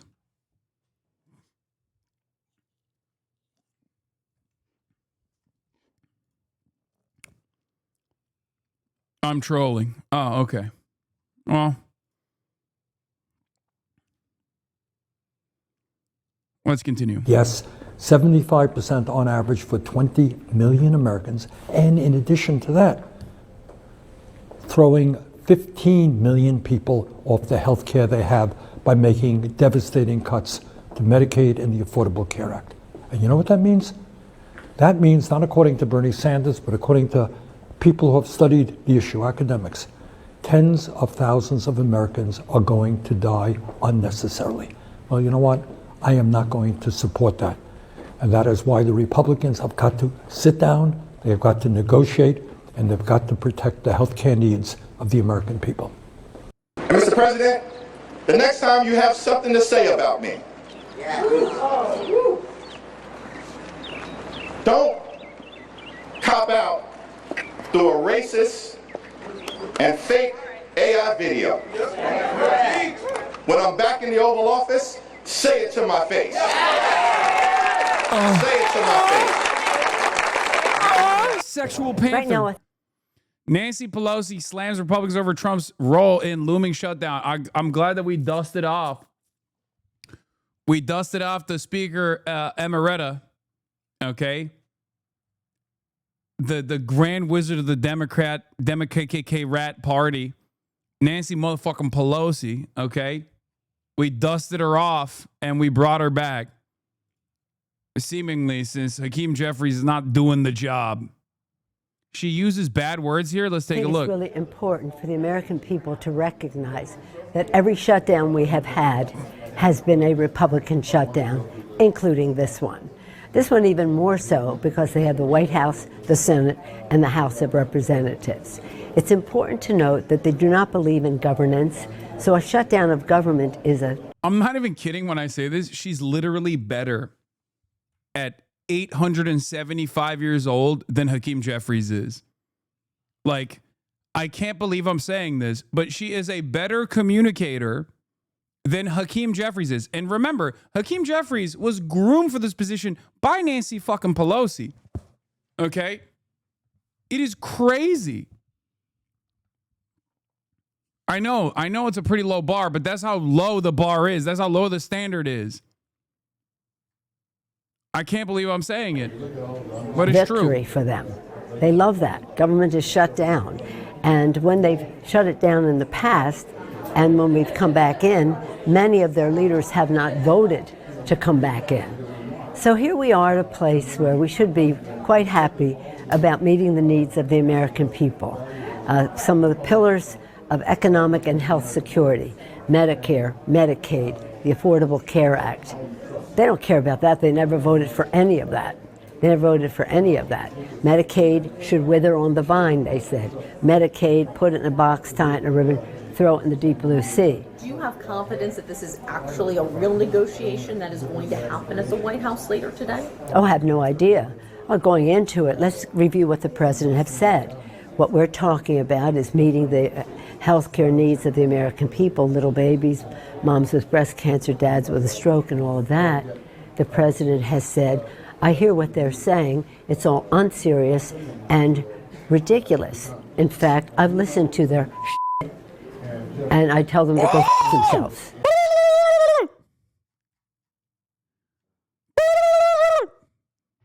Goddamn!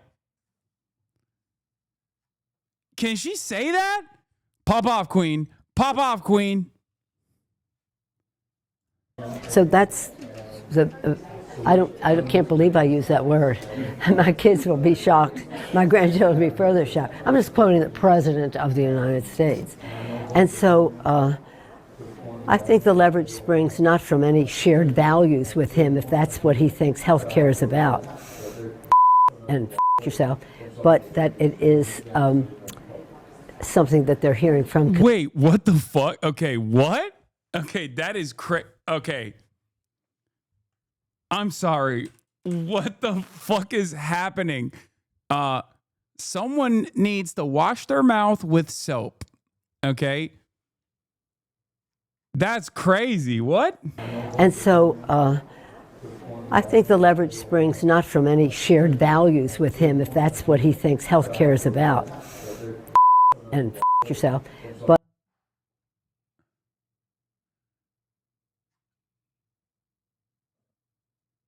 is this AI? What the hell? Dark Nancy. Dark Nancy is alive, dude.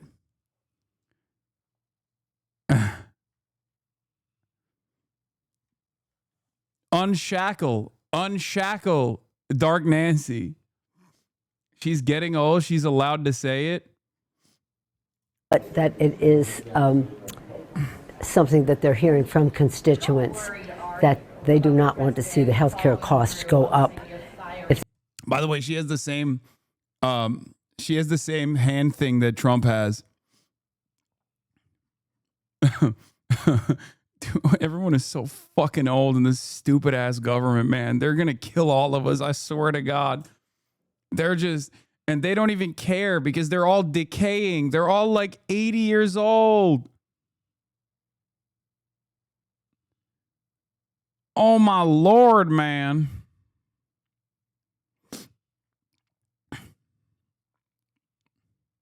The Affordable Care Act subsidies are not extended. You know, this is so funny because I'm an appropriator, and over the years I've always said, left to their own devices, appropriators can get this job done. They know what the priorities are. They know where you have to negotiate, where you have a difference of opinion, which you must respect, and that it's only the intervention of Donald Trump that is making this difficult.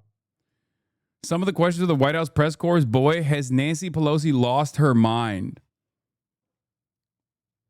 Here's Steny Hoyer. Hoyer's office is handing these cards out to the House Democrats as they leave their caucus meeting today.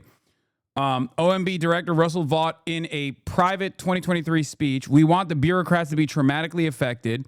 When they wake up in the morning, we want them to not want to go to work because they're increasingly viewed as the villains. We want their funding to be shut down. We want to put them in trauma.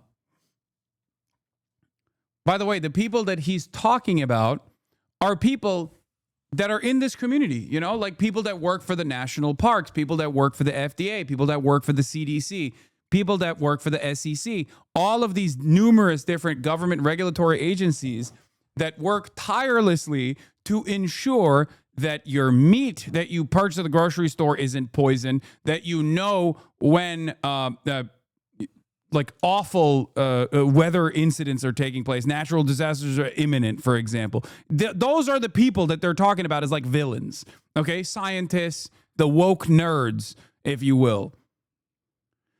Oh. It's incredible how much we are cooking ourselves, okay? It is incredible. Enton, Mr. Holy Toledo is back. He's going to be talking about this is a huge blistering opinion from a federal judge. I'm going to get to it in a second. That's a huge deal that just took place. And we'll get to that again. Trump is live again. He never shuts up. Running up the back of his neck and a lump on his head, but you would never know it from his personality. Okay, I don't care about this right now. Let's just continue with this. There's too much going on.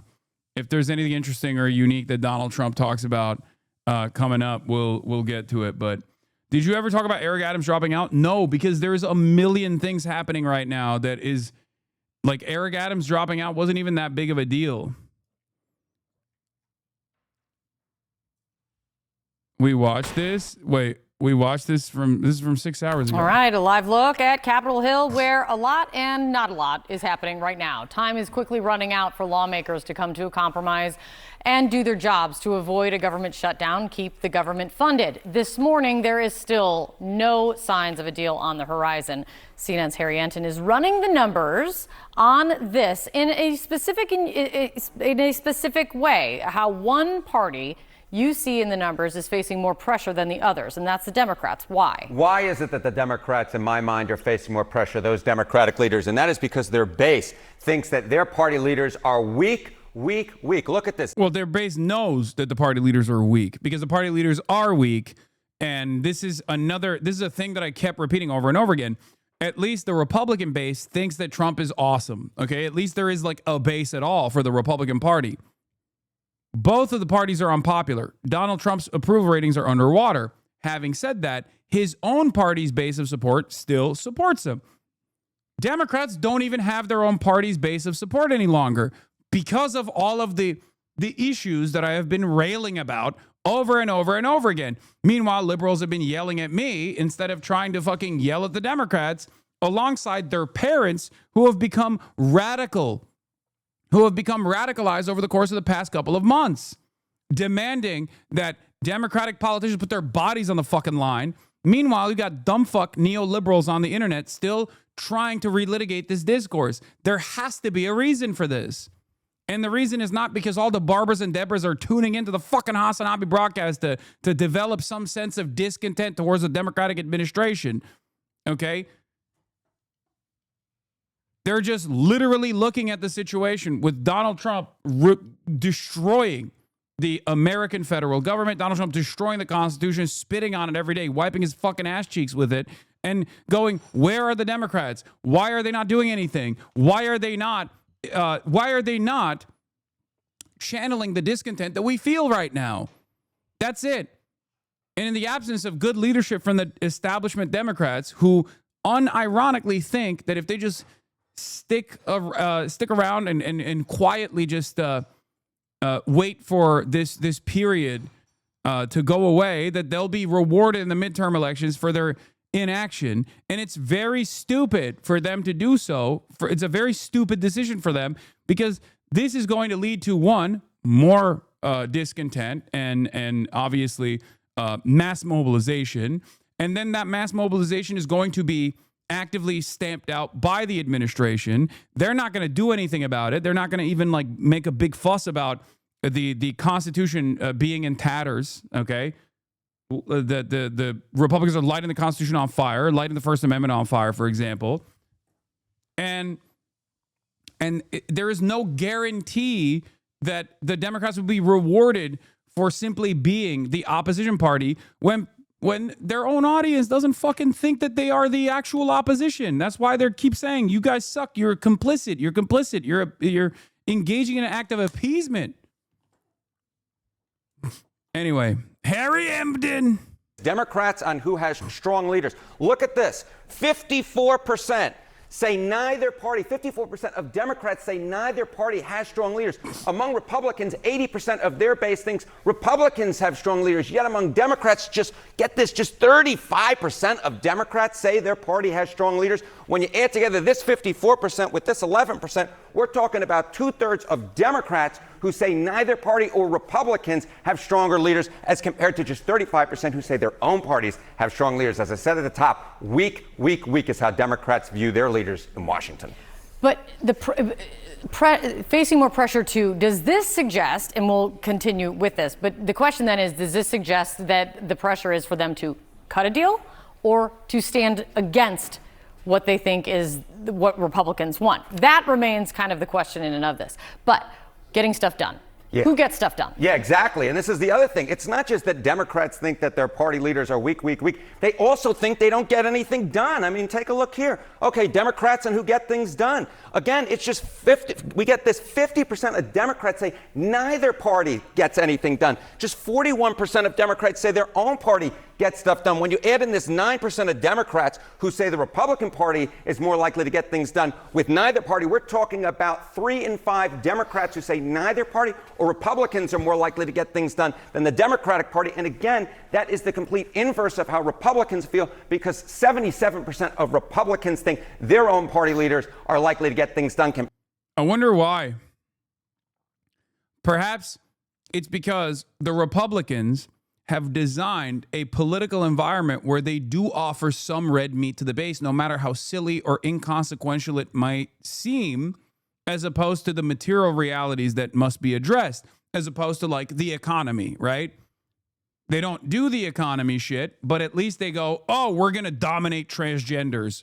We're going to dominate the migrants. So at least for the base of support within the Republican Party, they go, well, it kind of feels like they're doing something.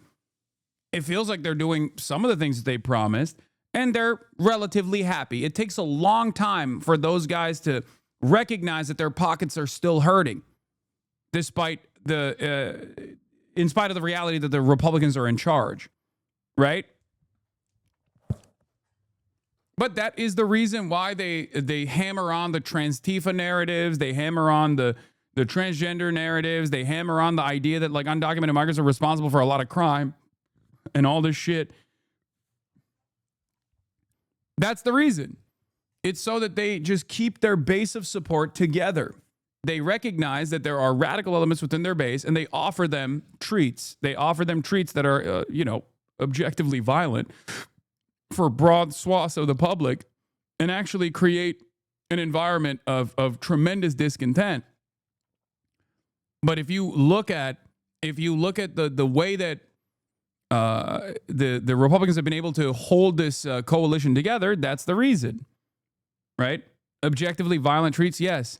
It comes across like it's a distraction away from their inability to address the cost of living crisis, but it's a distraction that is very violent if you're a trans person. If you're a trans person, you are fearful of your future in this country. If you're an undocumented migrant, you're fearful of sending your children to school because you're worried that like ICE is going to kidnap them. That's an objectively violent environment. It's an objectively unstable environment that this administration has created. But the purpose of why they do that is because they treat entire swaths of the population, marginalized communities, some of the most vulnerable people in this country, as discardable, disposable. They can get away with doing violence towards them. They can get away with doing violence towards them because they can get away with doing violence towards them simply as a message, simply to say like, oh, we are doing something. Compared to just 41% of Democrats, about half that level, who think their own leaders get things done. Again, Democrats just don't think very highly of their party at this point, and that is why there's so much pressure on those leaders, in my mind, in Washington to actually do something that satisfies their base. Add all of this up, what does it say about the view of the Democratic Party in general? Yeah, I mean, here is a line from Donald Trump himself, actually. Look at that. I thought would be met with fury on the left, but they're sort of giving up, I must be honest with you. They've had it. They've had it with Trump. They've been after me for so many years now. Here we are. Here we are. Come to the White House anytime you'd like. No, they've given up. We all need to not ignore the fact that Democrats also help ICE gain as much power as they have now, thanks to them refusing to address our needs like student loan forgiveness or debt relief. Now ICE is able to dangle it over everyone's heads like a shiny set of keys. Oh, for sure.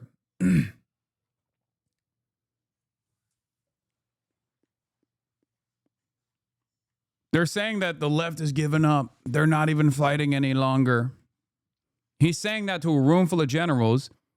This is from the generals meeting that took place early this morning, where Pete Hegseth demanded every single general in the United States of America in this like unprecedented move come down, I think to Virginia, where him and Trump delivered this like rousing speech, you know?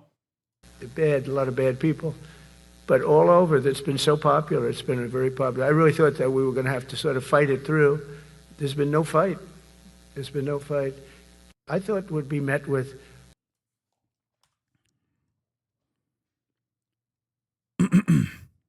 I really thought that we were going to have some sort of fight it through. There's been no fight, he says. Now, of course, there has been a fight. There has been a fight. But the reason why he doesn't think there's been a fight is because the fight has not been channeled by electeds. Okay? It's not been championed by any sort of representatives or any sort of leadership. There are some who have exhibited discontent at times, like Chris Van Hollen, and the actions that he took was a great example and something that I think more Democrats should be doing. This is something that I talked about at the time, right? When he went down to El Salvador and demanded the return of Kilmar Abrega Garcia, that was fighting. That was good leadership. But when he says like the left is not fighting, from these guys' perspective, none of the major leaders of the Democratic Party are actually collectively making a big fuss about all of the awfulness that has been presented. All the awful shit that these guys are doing. And that's precisely the reason why Democrats' own base, their voters, people like yourself, your parents, your grandparents, they are also angry at the Democratic Party as well. Because you don't have to love the Democrats. I certainly don't. But they're the only game in town as it stands. And therefore, we have to use the Democratic Party. We have to use the elected representatives to put up a strong fight. Because they still, as elected representatives, have a tremendous ability to galvanize the rest of the public. And if you don't see them out there protesting alongside yourselves, you're not going to get the confidence necessary to put up an even stronger fight against this administration. That's the reason why a lot of people are frustrated. We need to start seeing these electeds out in the fucking streets. Right now, it feels as though the electeds are disgusted with our demands. They think our demands are ridiculous. Oh, how dare they want us to do something? Republicans are in charge. What can we do? It's ridiculous. Be more like Brad Lander. Be more like Chris Van Hollen. Be more like Zoran Mamdani. Okay? Be less like Hakeem Jeffries or Cory Booker. We want more Cory Bush and less Cory Booker. If you think your party has weak leaders, if you think your party can't get anything done, well, this is, I think, the real pressure facing Democrats at this particular point. Democrats who think their parties need major changes or more, look at this. 57% of Democrats say their party needs major changes or more compared to just 43% who say minor or no changes. Again, very different than the Republican Party, where 21% of Republicans, only 21% say their party needs major changes or more. Again, Democrats look to those numbers and go, ooh, that means 21% of Republicans could be convinced to vote alongside the Democrat voting bloc. If only we just get more racist and more transphobic. Ooh, maybe we can get those guys on board. It's like, you're fucking stupid. You're dumb. You lost because of that stupid opinion that you have. You need to stop this. You need to stop this way of thinking right now. We do not have the time. Okay? We do not have the comforts. It is such an idiotic argument. And it's one that I keep having, even with some normie friends of mine with more conservative values or more liberal values as well, over and over again. Like, there are people out there, especially the more, if they have graduated from an institute of higher learning, like Ivy League or whatever, I have seen in my own experience the likelihood that they will demonstrate Ezra Klein style behavior. There's a higher likelihood that you're going to behave like Ezra Klein or take notes from the likes of Ezra Klein and assume that, like, this is rugged pragmatism.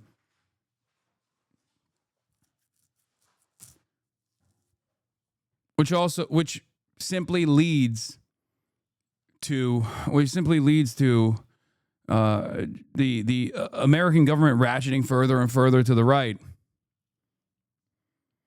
Hundreds of the U.S. military's top officers are in Virginia this morning to meet President Trump and Defense Secretary Pete Hegseth. It's a very unusual, maybe unprecedented, and possibly risky gathering.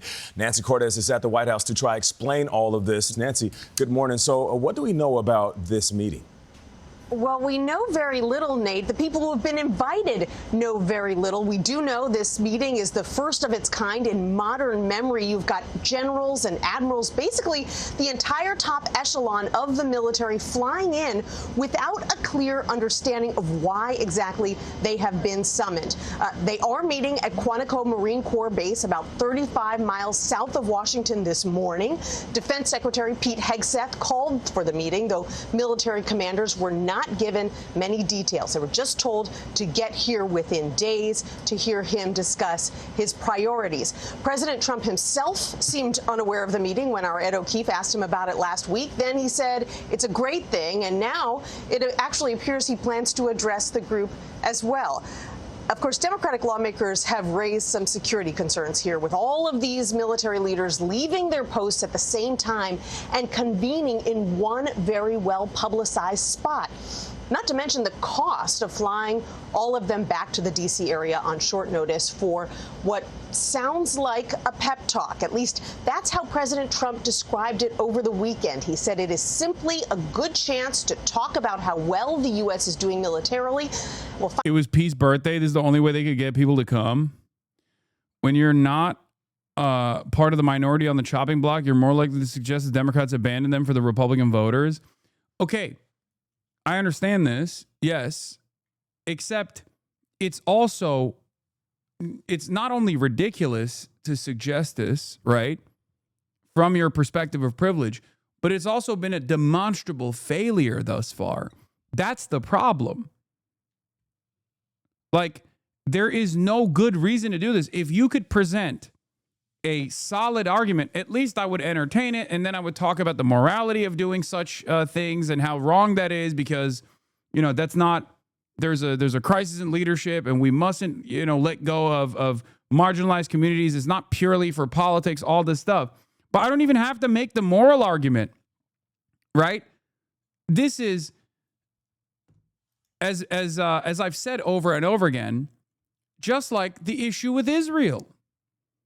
Just as I kept repeating that initially when it was tremendously unfavorable to speak out against Israel in the immediate aftermath of October 7, I said, no, this is still wrong. And I do know that people will inevitably realize that the asymmetry of violence in this circumstance makes Israel out to be the villain and not the people resisting against a settler colonial occupation and genocide, right? And I was right. Now, or even leading up to the election, I kept repeating over and over again that this wasn't just an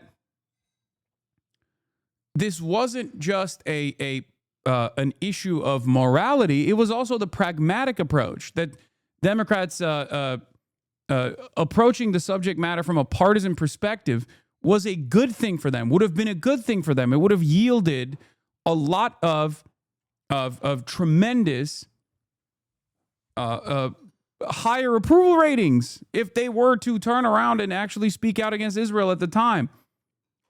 But even now, even at this very moment, there are still fucking people that refuse to reckon with that reality.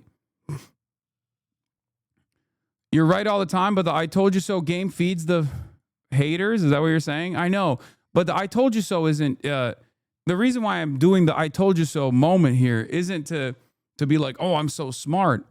The reason why I'm bringing this up is because I was right back then and people are still not listening to me right now.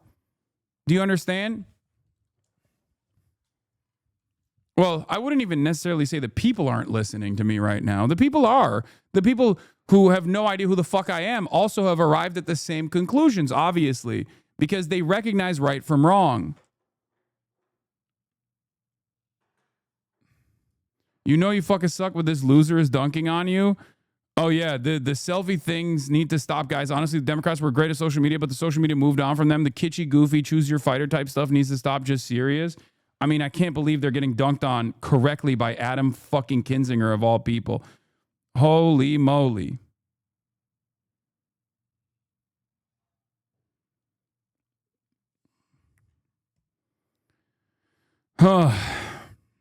That's crazy. That's madness. Find out if there ends up being any more to it after the meeting happens this morning. Nate? Nancy, thank you. And that's why today, at my direction, the era of unprofessional appearance is over. By the way, the beardos thing is a direct shot against black people. A lot of people don't understand this, but this is a major point of contention for active duty service members that are black. A lot of people don't even recognize it unless you are either tapped in and you have friends who are veterans, who are black veterans, or just like, this is an anti-black policy. The reason why the military in the past has allowed some members to not shave and have like hair standards that are a little bit looser is because a lot of black people, when they shave, get like significant, not like razor bumps. I forget what it's called. I think it's called like folliculitis or something. I don't know what it's called, but like they get shaving waivers. Okay? Because black hair is different. And for that reason, in order to boost the numbers, pseudofolliculitis barbae, doc here, pseudofolliculitis barbae. Yeah. It's like not regular razor burn, though. It's like a serious fucking problem. So the reason why the military was like, all right, it's fine. We don't have like the same shave standards. You can get a waiver for it was for obviously people with religious reasons not to shave, like sick people or Muslims or specifically black people for the folliculitis mention that I just made. And a bunch of black service members were allowed to get these shaving waivers. So now he's like taking that out. But for those of you who don't know, this is like this initiative, revoking that shave waiver is actively shitting on. Why aren't you clean shaven, Sergeant? Oh, yeah, so here. I'm not clean shaven because I do have a condition called pseudometiculitis. It's when your hair grows out and back into your skin, which causes your hair follicles to be more into your skin, causing your face to turn red and causing there to be bumps. There's usually rash, and this is more common in, African Americans because our hair is more kind of tightly woven hair that is thick and it's not as straight as other people's hair. It's a natural thing that happens. And the Marine Corps has like waivers for it. They're called no-shave chits, right? Yes. If you have pseudometiculitis, you could still join the military. They have waivers and no-shave chits for it. Don't be afraid to, go to your recruiter or anything like that just because you can't shave. What's your favorite part about the military? The cohesion. Yeah. The beard policy thing is not about readiness. Like there is no, like it's just the reason why they have the shave waivers is for that reason. I already explained it to you. That dude explained it as well. But the reason why you would revoke that, the reason why this is cap, by the way, no, the fuck is not. What do you mean this is cap? As an active duty service member who is black, there is no convincing other members that this administration is racist. I have a beard, and the amount of people that say I just want to abuse the system and that a beard is unprofessional is a lot of people. No, I thought you were saying like that. Okay, no, that makes sense. All right. The cohesion part is cap. I get it. Okay. Anyway, yeah. Like there is no, the reason why they're taking away the waivers is just simply to say like, fuck you. If you're black and if you're black and you're in the military, you're going to shave your fucking face no matter, no matter what kind of complications, medical complications you can have.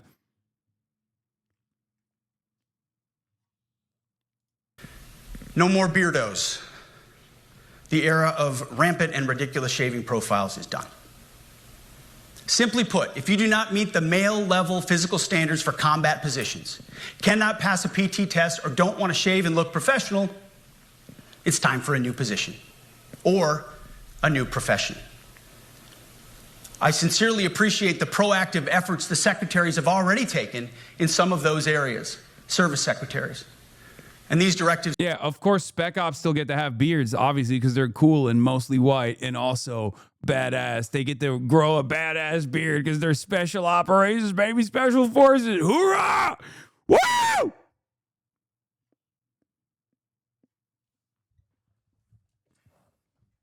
That's right. Delta Force. Sorry, I get excited when I think about muscly men doing targeted assassinations overseas. Hell yeah, it gets my dick hard. They grow their beards and they look so fucking hot. I want to make out with them. Oh yeah, baby. Are intended to simply accelerate those efforts. On the topic of standards, allow me a few words to talk about toxic leaders. Upholding and demanding high standards is not toxic. Can we acknowledge Pete never made it past platoon leader in the fucking National Guard, brother? This motherfucker was in the National Guard, bro. And now he's the commander of the military. Bro, I swear to God, I think this is the most dangerous thing that this administration has done so far. Okay? Fomenting discontent within the highest ranks of the military. As a dude who was in the fucking National Guard, yelling at a bunch of generals who spent their entire fucking lives in the military, who have so much respect for not only their own position, but so much reverence for the American military. Like, you know my take. I treat people as people. Some fucking vets are hogs. Some vets are great. Who cares, right? But like these guys, the dudes in that room, they spent their entire fucking lives and their livelihoods abiding by certain standards with a certain expectation of what the American military is supposed to represent. So when you get a fucking Fox News dipshit who was in the National Guard coming out demanding all the generals come back to Quantico and just talk about how no more beardos and all this other shit, when they have no respect for you, I think it's probably one of the more dangerous things that this administration is doing.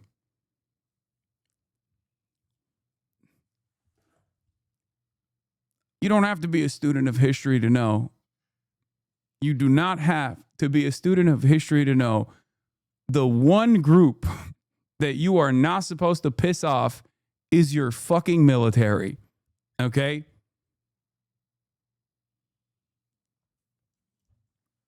I'm just saying every day,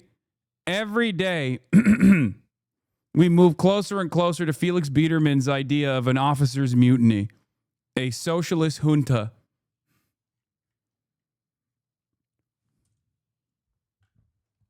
It probably won't happen. I'm obviously,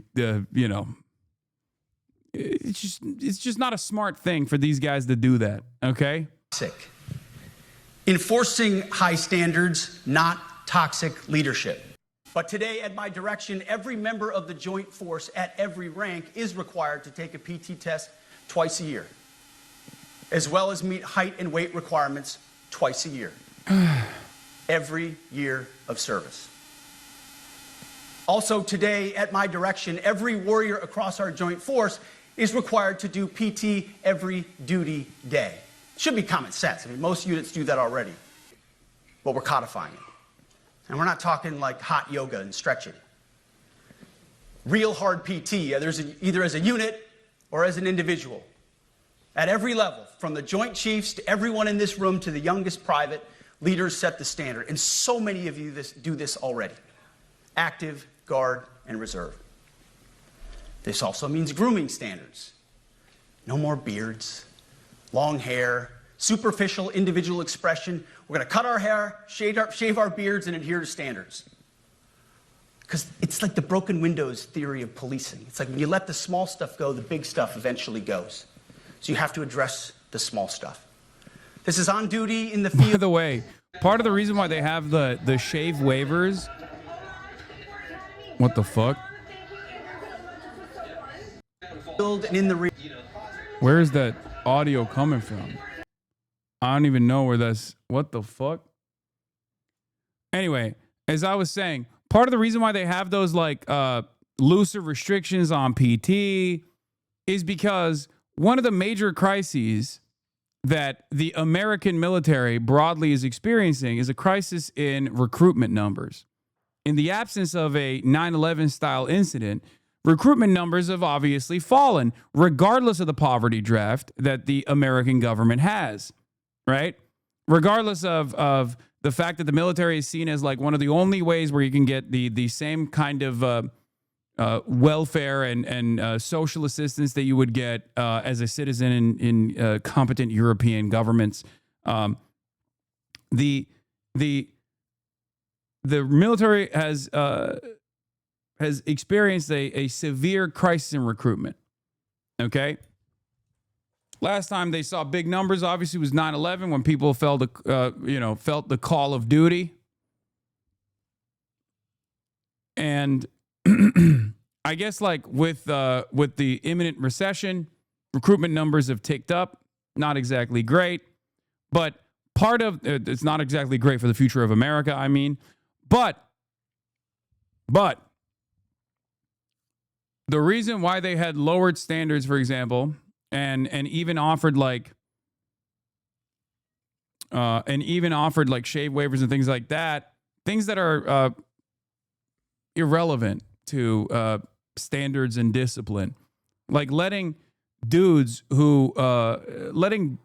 dudes in the military not shave because otherwise their fucking faces explode with blisters is perfectly normal, is perfectly valid. Okay.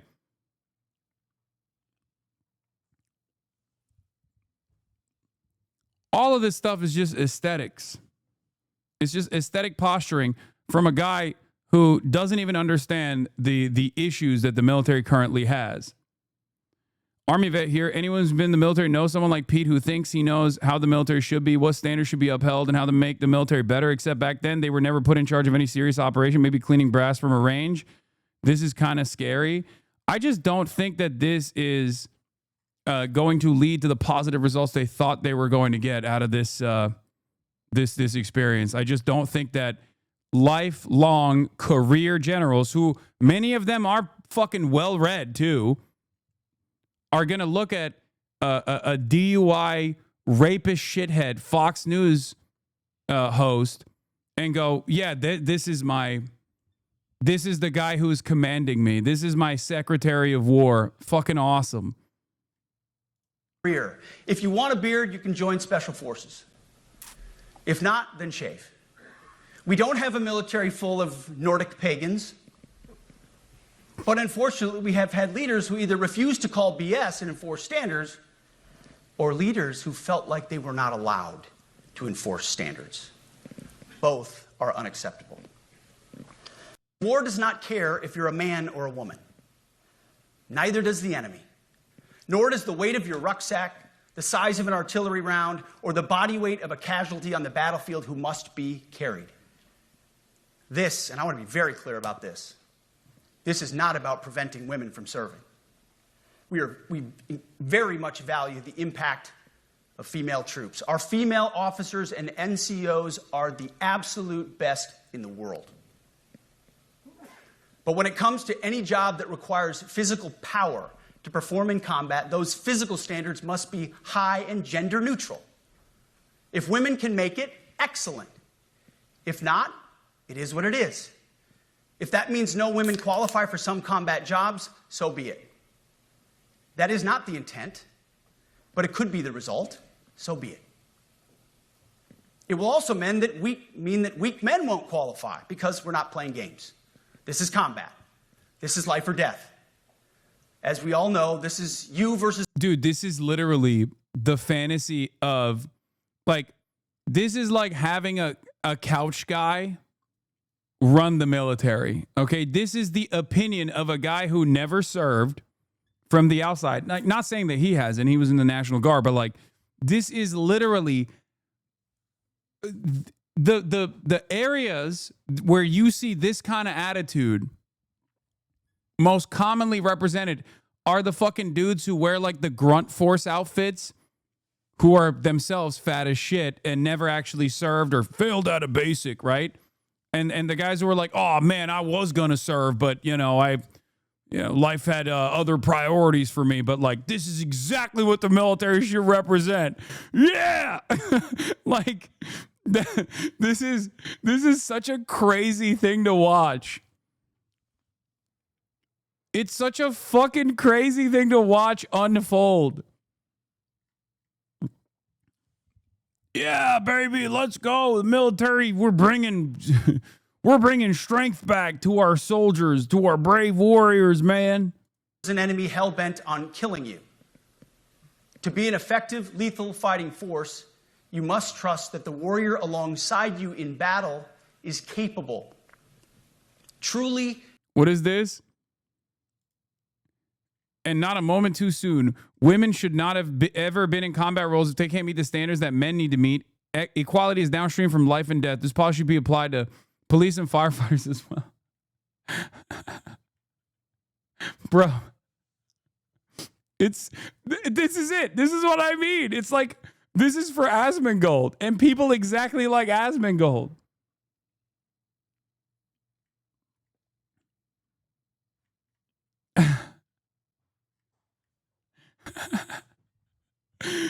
That's who he's doing this for. This shit's gonna piss off. I think this is gonna piss off a lot of top brass. Okay.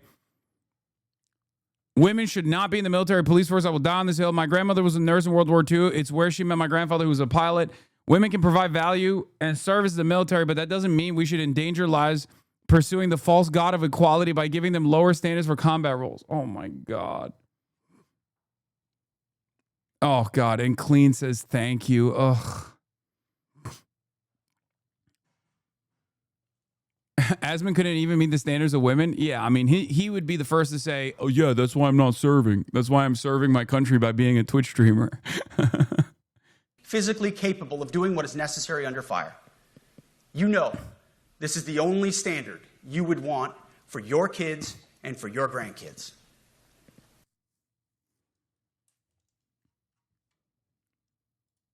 So for the past 8 months, we've gotten a good look under the hood of our officer corps.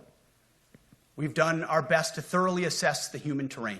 Ooh. We've had to make trade-offs and some difficult decisions. It's more of an art than a science. We have been and will continue to be judicious, but also expeditious. The new compass heading is clear. Out with the Shirellis, the Mackenzies, and the Millies, and in with the Stockdales, the Schwarzkopfs, and the Pattons. More leadership changes will be made, of that I'm certain. Not because we want to, but because we must. Once again, this is life and death. The sooner we have the right people, the sooner we can advance the right policies. Personnel is policy. But I look out at this group. Why did they film this? Why do you think? Because this is not for the generals. This is for the general public. This is for the Asmongold's. This is for the couch potatoes who will never serve, but have developed this like false notion in their minds that the motherfucking U.S. military has been brain broken by woke. These are the people who looked at Mark Milley, okay, saying, of course he's Red Mao. He must understand the enemy, and went, oh my God, he's a woke transgender Marks Milley. We have to fire him. That's who this is for. These guys are so fucking stupid. They literally think that the American military was like running around being like, yeah, we just got to be woke now. We have to be woke. It's so fucking stupid. This one general is all of us during that rambling Trump speech. No, because he's a woke general. That's why he's like, no. Logs, I have a question. I literally disagree with everything this man has ever said, him and Trump, and I am with you on so many things, but what's the problem with having gender neutral physical tests? Genuine question. I don't even have an issue with gender neutral tests or whatever. Ironically enough, I think the reason why they've lowered the standards for testing is literally because for certain positions you have gender neutral tests, for the record. Number one. Number two, the reason why they've even lowered restrictions or lower standards is because they were facing a fucking recruitment crisis. Okay? That was it. That was the reason why they were lowering standards.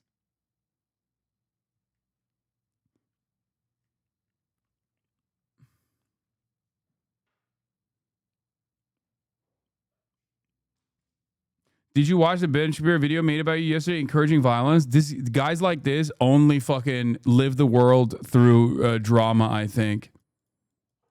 No, man, I didn't respond to Ben Shabibo. Why the fuck would I respond to Ben Shabibo? Irrelevant.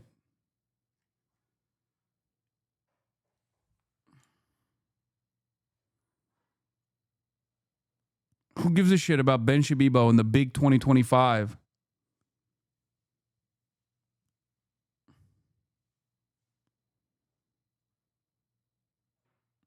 They actually raised standards, but we still have recruitment issues. I don't know why.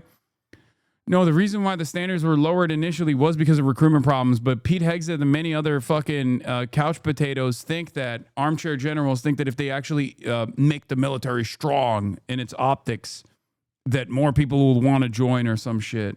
And I see great Americans.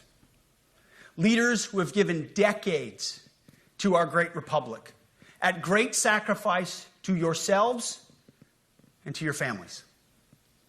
But if the words I'm speaking today are making your heart sink, then you should do the honorable thing and resign. We would thank you for your service. Oh my God. But I suspect, I know, the overwhelming majority of you feel the opposite. These words make your hearts full. You love the War Department because you love what you do, the profession of arms. You are hereby liberated to be an apolitical, hard-charging, no-nonsense, constitutional leader that you joined the military to be. Truth be told, for the most part, we don't need new standards. We just need to reestablish a culture where enforcing standards is possible. And that's why today at my direction, I'm issuing new policies that will Minimum score already didn't matter in many infantry units. If you didn't have at least 270 PT score in my unit, you were shitbag.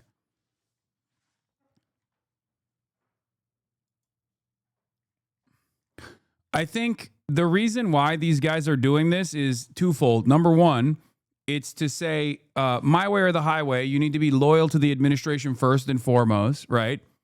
And the other reason is because they want to communicate to the rest of the country, like the military is hard-dicked again, you know, like it used to be or whatever. Ironically enough, the American military, when it was the most successful, was obviously when they had a mandatory draft and they did not have the same fucking standards at all, World War II.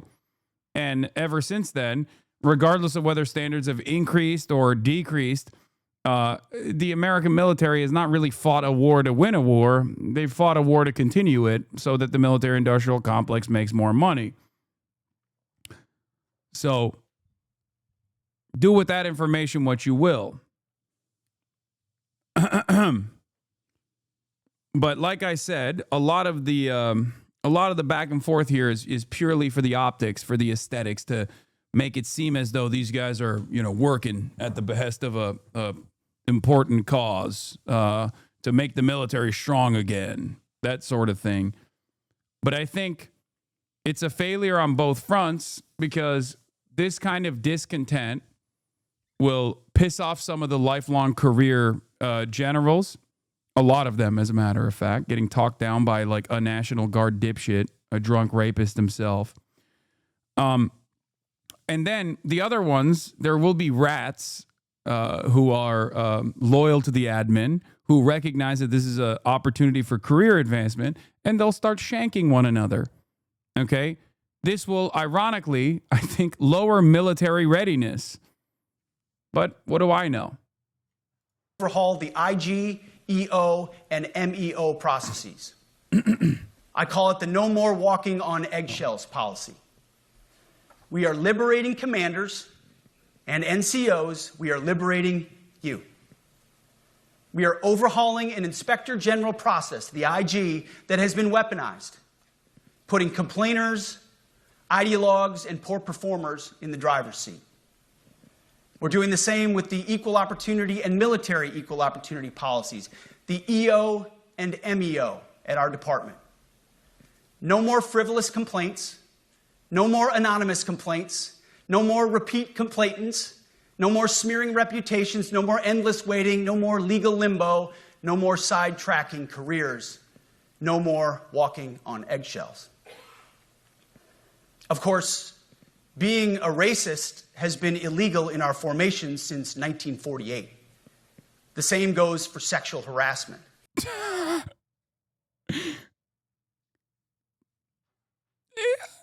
Has the military abided by those standards? I don't know, man. I don't think so. But also,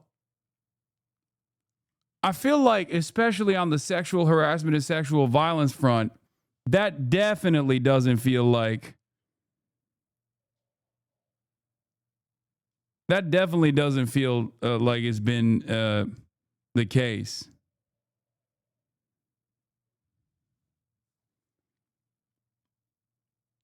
Rape stocks in the military skyrocketing. Also, where is he going to go from here? Let's see. Both are wrong and illegal. Those kinds of infractions will be ruthlessly enforced.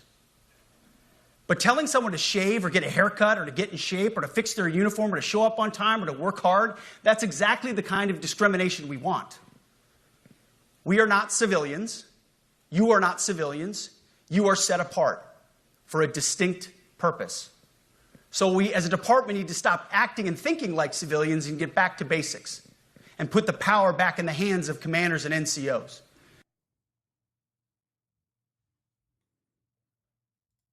On the topic of standards, allow me a few words to talk about toxic leaders. Upholding and demanding high standards is not toxic. Enforcing high standards, not toxic leadership. Leading warfighters toward the goals of high, gender-neutral, and uncompromising standards in order to forge a cohesive, formidable, and lethal Department of War is not toxic. It is our duty, consistent with our constitutional oath. Real toxic leadership is endangering subordinates with low standards. Real toxic leadership is promoting people based on immutable characteristics or quotas instead of based on merit. Real toxic leadership is promoting destructive ideologies that are an anathema to the Constitution and the laws of nature and nature's God, as Thomas Jefferson wrote in the Declaration of Independence. The definition of toxic has been turned upside down, and we're correcting that. That's why today, at my direction, we're undertaking a full review of the department's definitions of so-called toxic leadership, bullying, and hazing, to empower leaders to enforce. Oh my God.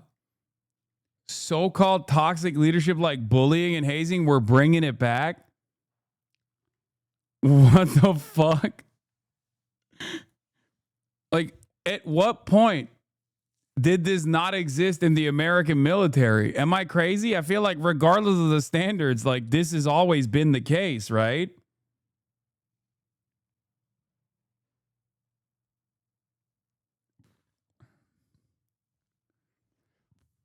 Very strange.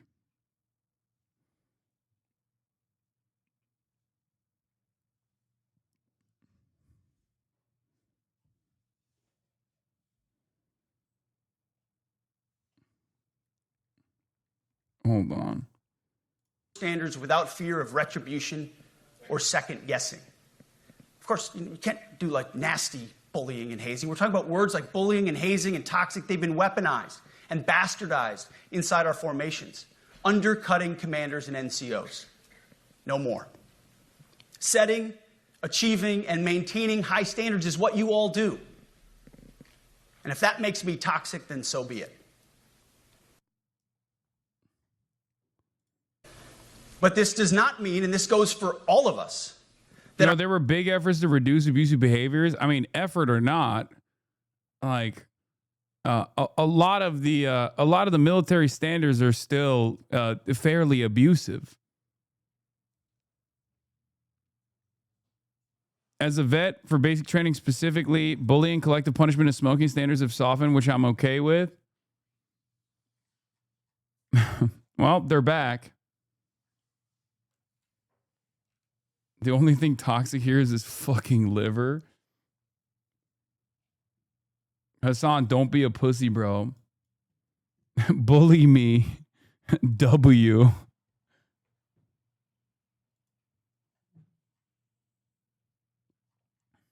Our path to this auditorium on this day was a straight line, or that the conditions of the formations we lead are where we want them to be.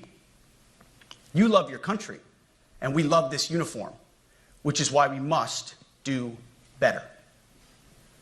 We just have to be honest. We have to say with our mouths what we see with our eyes, to just tell it like it is in plain English, to point out the obvious things right in front of us. That's what leaders must do. We cannot go another day without directly addressing the plank in our own eye, without addressing the problems in our own commands and in our own formations.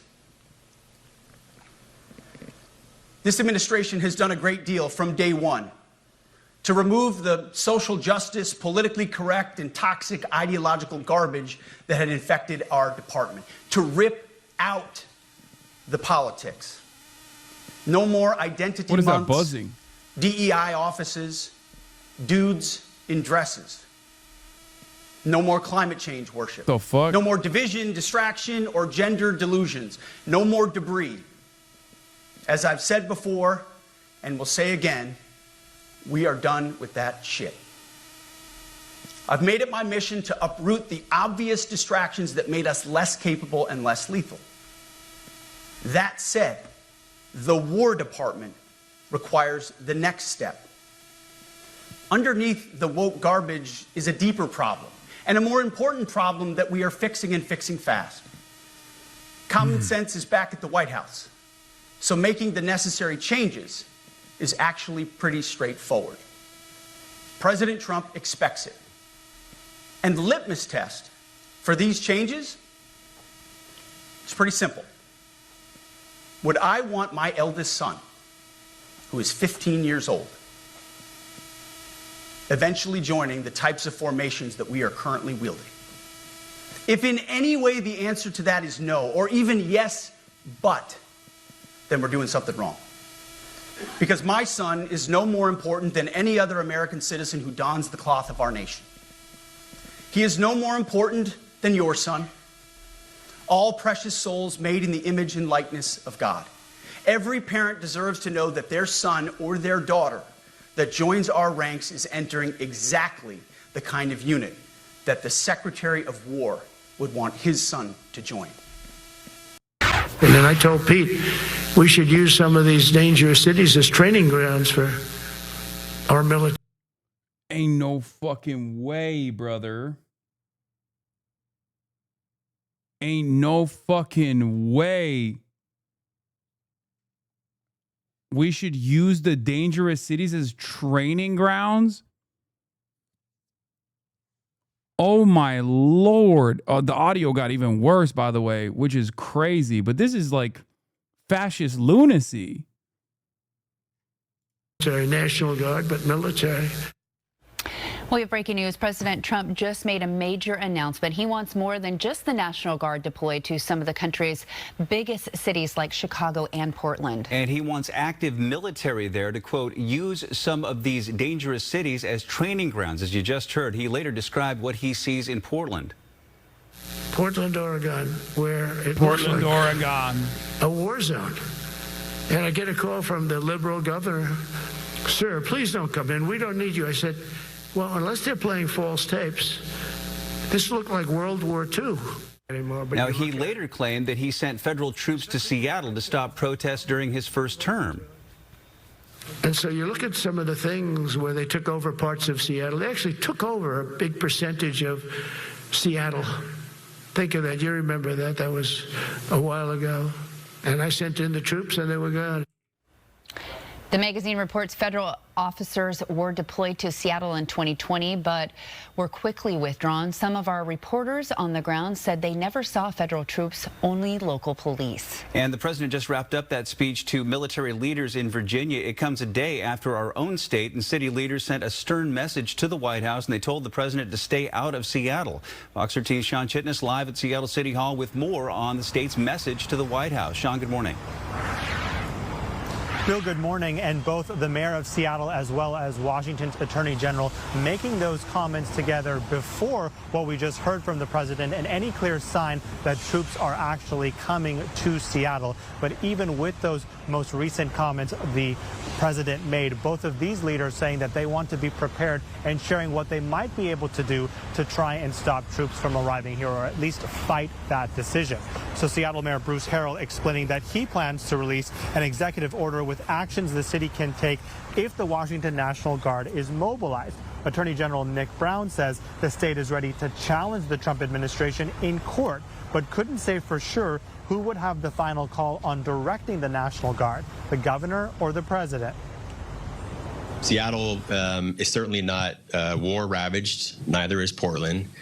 We do not see anything happening here that would lead or generate an insurrection. We do not need the federal government bringing in armored vehicles, semi-automatic weapons, military personnel to make, quote-unquote, us safer. So hundreds of people protested the decision to send troops to Portland outside an ICE facility there. U.S. Attorney General Pam Bondi reacted to that demonstration by saying they were not peaceful, but radical extremists, and that anyone who threatened or assaulted an officer would be charged federally. But Portland police said that the protest was peaceful and that they only made 2 arrests. President Trump announced over the weekend he was sending troops to Portland, which he called a war-ravaged city. He said they could use full force because ICE facilities are under siege by Antifa and domestic terrorists. So we have reached out to the Washington State Republican Party to see if they have any reaction to what the mayor and the attorney general said here. We're waiting to hear back from them. Live in Seattle, Sean Chitness, Fox 13 News.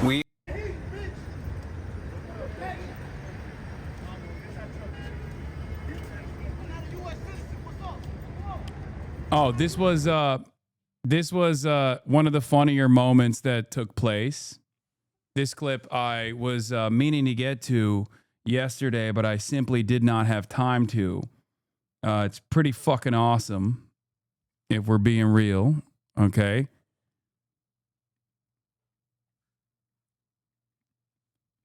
Hold on. This is why you should love our bikers. I do love bikers. I do.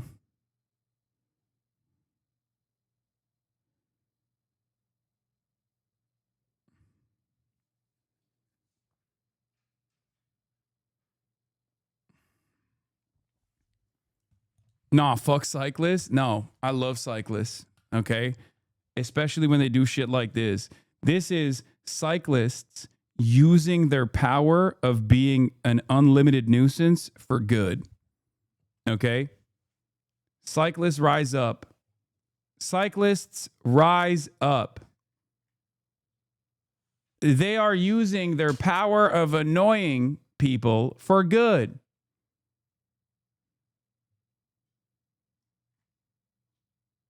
W rage bait. W cyclists. Everyone else is a fucking hater. Anyway, wait, there's a suspicious package at the TPUSA event in Utah. Jesus Christ. Okay. As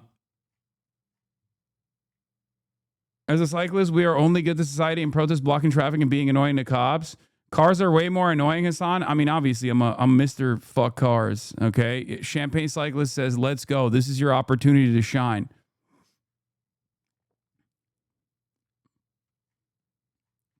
Anyway, this video is incredible because it demonstrates how unimaginably fat the Heil Titler Brigade is, okay? We don't have the Gestapo, we have the Fat Stapo. Straight up. It's fucking awesome. Here it is.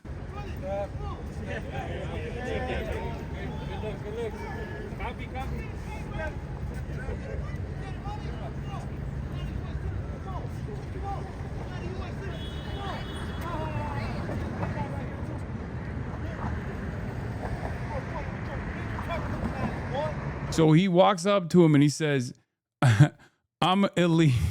He says something along the lines of like, I'm not a U.S. citizen, really, just agitating them. Okay. The Waffle SS. Yeah. Meal Team 6, baby.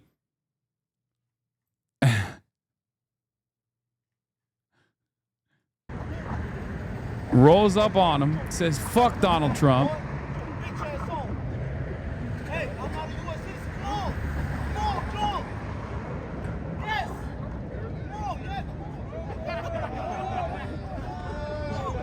He drops his iPhone. And then they start running in his direction.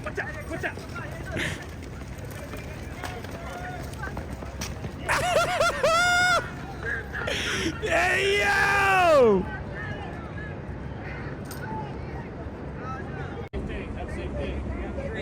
I fucking love that, dude. That is awesome. Straight up. I mean, that could have been devastating. That could have been devastating for his aura. That would have been generational aura loss, okay? That is, let's be real. That is a risky predicament, okay? You are potentially experiencing generational aura loss if you fuck that up. If you fuck that up, you're absolutely cooked. And yet, he took the risk. He took the risk and he got a generational aura reward. Okay?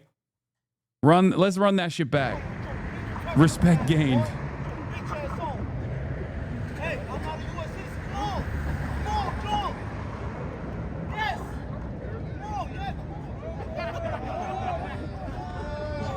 He drops his phone. One of the ICE agents, heavy risk, but the prize. Oh yeah, the prize. Scared money don't make money, lol. Yeah, here's a classic, you know.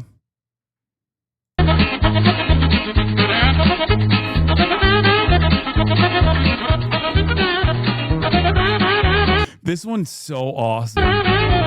That one is so fat. I love that. This is combat readiness, ladies and gentlemen. Demonstrated. This is what happens when you don't have combat readiness for our brave troops. He rolled a crit. Legendary humiliation of a dozen raises hogs. No, it's fucking so good. It's the Jordans in Chicago gives him powers. Yeah, for sure.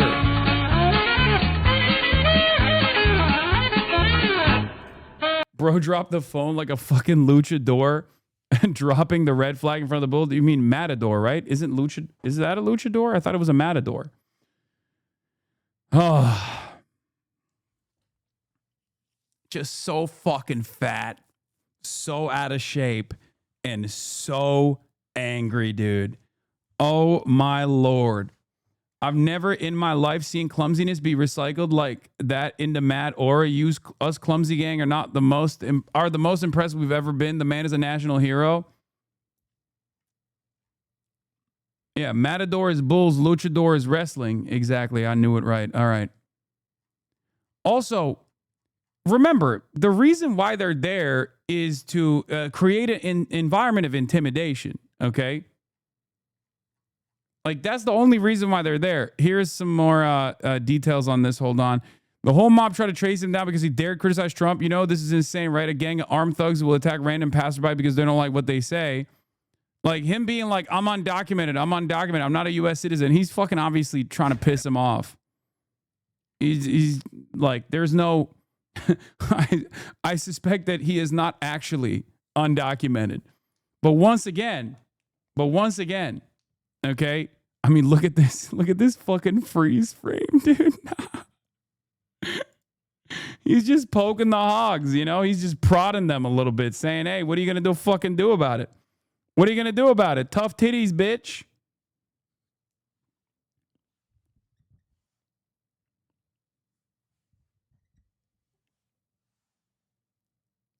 Oh, respect. Amazing. Amazing things are happening. High school took their knees in agility. Look at how he's running. Oh, man. We got them feral hogs in the streets. Oh, buddy. Oh, buddy. Philip DeFranco including you in his latest show? What does that mean? Oh, my God. Look at them. And they try to surround him too, and they this one's awesome. Look at this one. Look at this one. Oh, huffing and puffing.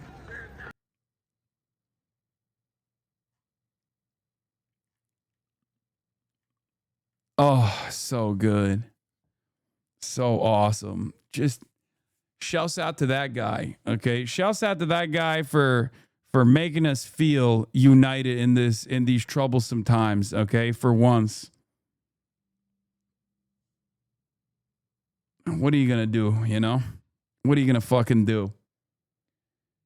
Gay man threatens... Oh, yeah, I seen this as well. This gay man is threatening to out Mike Johnson with, like, his IP and everything. He's threatening to out Mike Johnson's Grindr account. Now, I don't know if this is real or not, but I mean, I'm willing to believe it. I'm in my head canon is real, but I think it's just more blue and on shit. Anyway, so congratulations to the brave warrior. Also, then after this was done, they still turned around and did their "We work for you." Okay, get the fuck out then. We don't want you to be there. This.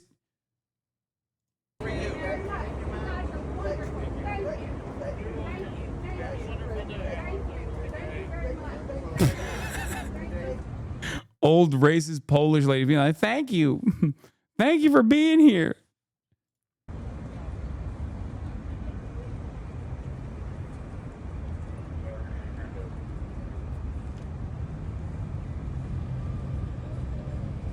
Like, how is this in any way, shape, or form making anybody feel more secure?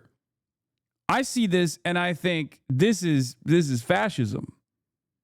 I look at this and I think this is a sign of insecurity, not a sign of security. I see this is an erosion of democracy,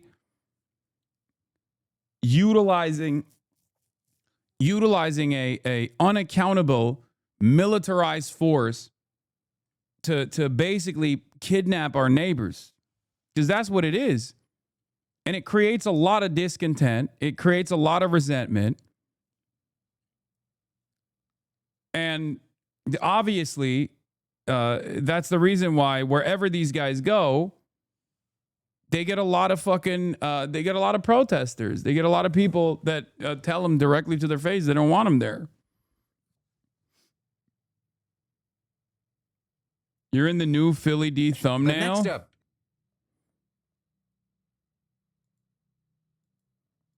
For Prime Day special. But then next up in the news today, it actually starts with a question, and that is, with how crazy things feel in America right now, are you afraid to go to large events in public? And connected to that question, we've seen political creators here and there canceling things individually, as well as big creators like Hasan, Piker, Valkyrie, Cutie Cinderella, and others announcing that they're going to be skipping TwitchCon later this month over safety concerns. And the latest person to drop out was Hasan, who during a stream announced that he wasn't going to go to the event, and he fleshed out his reasoning. I missed the social Hasan era. There is unfortunately an obvious setback there because of, one, all the political incidents that have taken place, and two, how those political incidents have had some pretty significant consequences in how much I can go out in the real world and socialize with other people.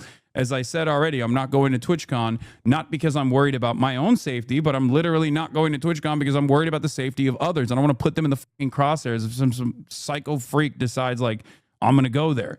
I'm very publicly not going to TwitchCon for that reason. Right, and that decision, it came after Valkyrie and Cutie Cinderella made it very clear over the last 2 weeks that they would also not be attending the event. With their initial thoughts popping up on their podcast Whine About It. Can I say something? Yes. I've been so anxious and scared and sad this whole past week with everything that's been going on for multitude Whine of About It reasons mentioned. that I told Cutie, I was like, I'm kind of afraid to go to TwitchCon. Yeah. We're in a bit of a conundrum with TwitchCon. We may... Listen, it's not... I have... It's not you, it's us. It's not you, it's us. I have told... Because we're supposed to do Whine About It live at TwitchCon. Love Twitch for supporting our show. I have given them a soft, hey, we're in a bit of a panic mode right now. Will we ever stop panicking? That's the problem. I don't know if think we're we being will. because I don't feel the problem is right now. I don't feel irrational about it. I feel very. I think it's valid. Scared. Yeah, it just takes one person. Your stalkers are so upset about you not going, lol. Yeah, I've seen it. I've seen it online. A lot of people. It went viral on Twitter. And a lot of people basically demonstrated exactly why I was making this decision. Like, it was pretty crazy to see.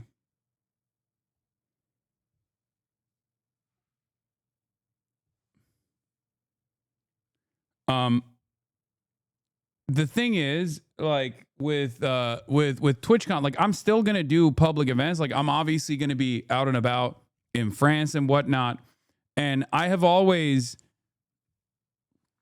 been careful not to like reveal whatever public thing I'm doing ahead of time for a multitude of different reasons.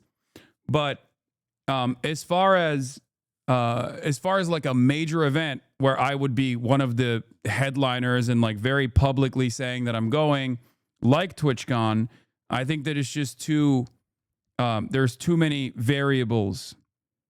There are too many variables at play, and it doesn't make sense to put other people in the crosshairs, so to speak. No one, I'm not trying to make a double entendre here, but it just doesn't. It doesn't make a lot of sense to risk other people. Yeah. Right. And then they go on to mention Ari Sato, who was a Japanese live streamer that was stabbed to death in the middle of a stream by someone local media called an anti-fan. With things like that, as well as the killing of Charlie Kirk and politicians, it's obviously been at the front of a lot of people's minds, which led to Valkyrie saying last week, I'm just really uncomfortable with the world right now. Just so you guys know, Cutie and I are not going to TwitchCon anymore.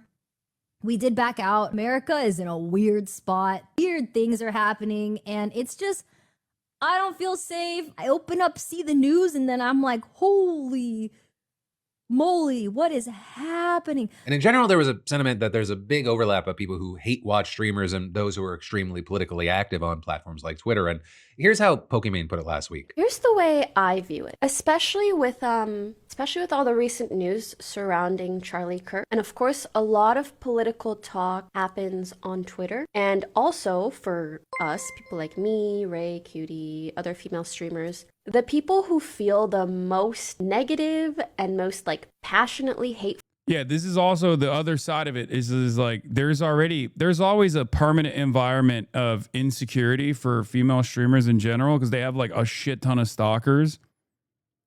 And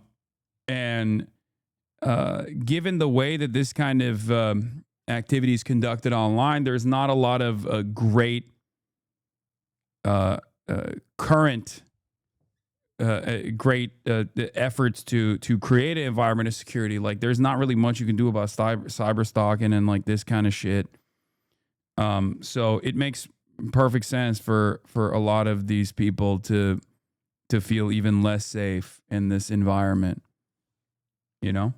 Towards us also tend to be on Twitter, and the streaming and Twitter community just have a lot of overlap. So sometimes it's just scary. And when you see that kind of negativity, you're like, do I want to tell people where I'm going to be in person? I actually don't know. I don't really like using Twitter too much because I don't, when I look at the replies, I'm like, who are these people talking to? I sure as hell don't think it's me. Like, I'm like, you guys are not my community. How do you even know me? Or you post a selfie, people start losing their Right, and with that, you had people saying, you know, you can just look to the replies to the news that Valkyrie and QT weren't going to see the overlap. Or with people posting things like, makes sense, dating Hasan puts a huge target on your back because he supports terrorists and call for violence on others. Twitch should ban him. With that appearing to be in reference to claims that Valkyrie and Hasan are dating. Right, and while I don't care or know if that's true, I guess what matters is that the perception is that they are, and it puts her in danger. We also had others like streamer Tectone, who's recently become extremely vocal about culture and politics, seeming to use the opportunity to push the narrative that all the recent shooters are left-leaning and figures like Hasan are to blame. In reaction to Hasan not going to TwitchCon, he wrote, "Hasan, you're the one who's causing these consequences the most out of any streamer on the planet." Tectone talking like a fucking school shooter is so crazy. Because, like, he literally is like, now you're too afraid to show face after saying everyone was overreacting. What a lying bitch pussy made, in air quotes, man. And it's like, dude, why are you talking like if I go to TwitchCon, you're the one who's going to try and shoot me? Like, what the fuck is this dork doing?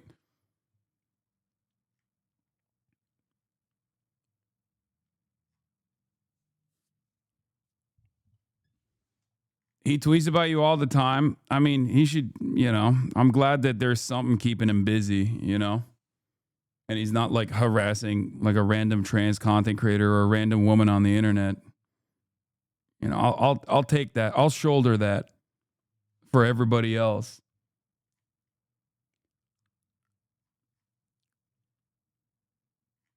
Didn't you destroy this man in basketball when he was when I did the OTK thing? Yes, I did. The answer to your question is yes. I did do that.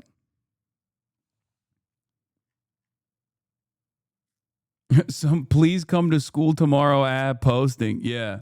Platform. Hasan and people like Hasan have been pushing violent rhetoric and supporting terrorists for years. He knows the dangers he has caused for others. He's now too afraid to face the very beast he's created. And along with Bro went to the LA riots, but TwitchCon is too much for him. Yeah, exactly. It goes to show that obviously for me, it's not a matter of my own fucking safety. It's a matter of the safety of others. And also, what do you mean you created this beast? It's ironic because this is quite literally part of the reason why I think like some dumb fuck who's a Rape Tone fan is going to take matters in their own hands because they're like, oh, I know Hasan is going to TwitchCon. I'm going to fucking make a name for myself. And then accidentally end up shooting a bunch of other fucking people that are attending TwitchCon. That's the reason why I'm not going.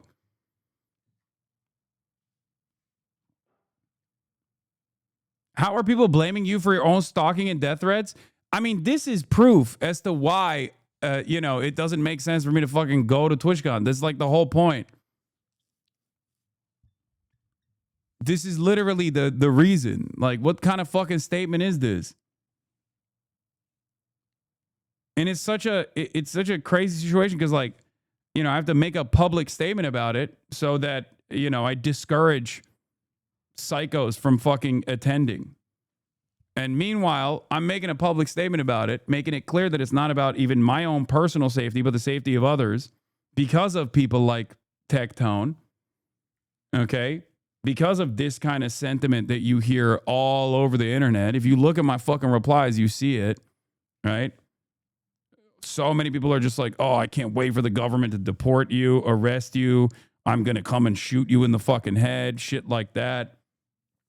But like, obviously, if the sea of death threats, obviously if the sea of death threats discouraged me, I wouldn't be doing what I'm doing, right? You can't, you know, I have a policy of not letting fear guide my life or guide my commentary. Having said that, even the additional, you know, statement here shows that it's not about my own personal safety necessarily, but the safety of others. But a number of people mocking the idea that Hasan was comfortable going to a protest, which inherently have a level of risk, and now This guy LARPs as a revolutionary but wants to stay home during TwitchCon so he can stream and make more money. A tale as old as time, says Destiny. Oh, once again,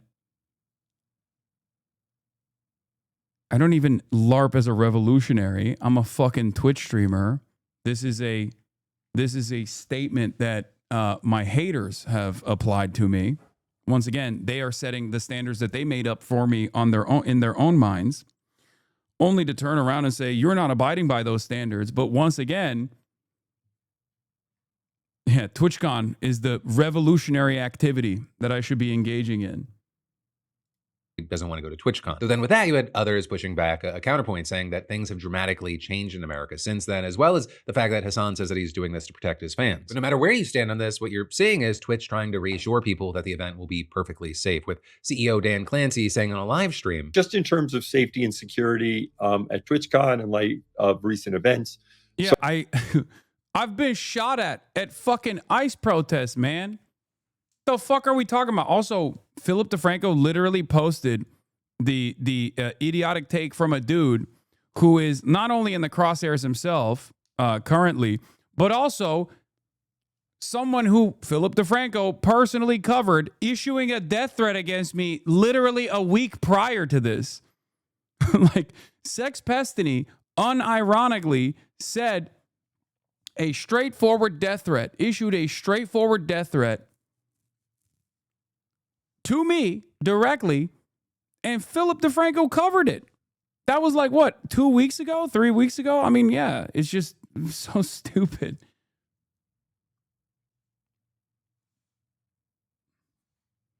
So, in any case, as I've made clear, this is one of the more high-profile large events that I would be a part of. The Epstein take is the top threat on LSF, by the way, posted by the guy that was in here a week or two ago screeching at you, who regularly posts threats on you on LSF. These cultists are the worst. I mean, they got no motion. That's why they're doing it. They're chirping into the fucking wild. They are trying to do their very best to smear, to slander, to professionally misunderstand the point I was making. It is what it is. They got no motion overall. They just have like their own little echo chambers on the internet where they just screech into the fucking wind over and over again.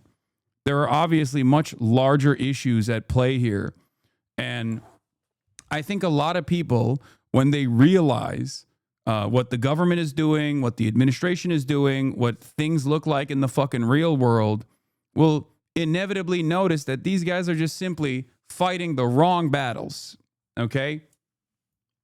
That's it. Like, even their audiences will eventually recognize, like, why are we fucking yelling at this dude? Even in this very moment. Like, why are we doing that? There's fucking active military on the streets of the United States of America in our neighborhoods. And I'm over here fucking yelling about some random Twitch streamer. It's stupid. Now he doesn't want to go to TwitchCon. So then with that, you had others pushing back a counterpoint saying that things have dramatically changed in America since then, as well as the fact that Hasan says that he's doing this to protect his fans. But no matter where you stand on this, what you're seeing is Twitch trying to reassure people that the event will be perfectly safe, with CEO Dan Clancy saying on a live stream, just in terms of safety and security at TwitchCon in light of recent events. So I want to be very clear. We take security at our events like TwitchCon extremely seriously. Every year, we build on a successful approach to TwitchCon safety and security, particularly as we become aware of new or emerging security or safety challenges. So we have teams focused on this year round. With Clancy then going on to add how they limit who can attend and try to force attendees to behave appropriately with agreements in place when you buy a ticket. With that, as you had big community figures like Asmon Gold not buying that. Or with Asmon pointing to an incident that happened last year at TwitchCon, writing, last year, NMP, Lol, and Wake were sexually assaulted by a streamer, and Twitch didn't press charges or pursue any form of legal action against him. If I was a woman, I would never go to TwitchCon. But with all that said, as this whole situation continues to develop, I'd really love to know your thoughts and reactions here. Which is one, as you, do you feel safe in public? Do you feel safe in public going to any sort of these events? And then also, if you were a public figure at all, like, would you be making appearances at events like TwitchCon or maybe some sort of political conference? Where's your head at right now? I'd love to hear from you. But then next up in the news, Donald Trump and Bibi Netanyahu have agreed on a plan for Gaza. And if the streamer was also harassing other people before they assaulted Nick and Wake, yeah.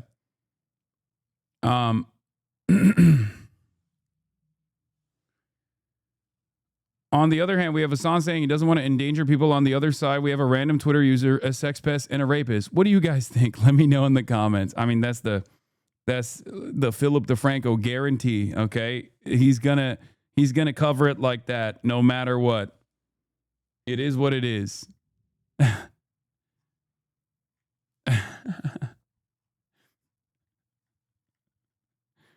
It was classic.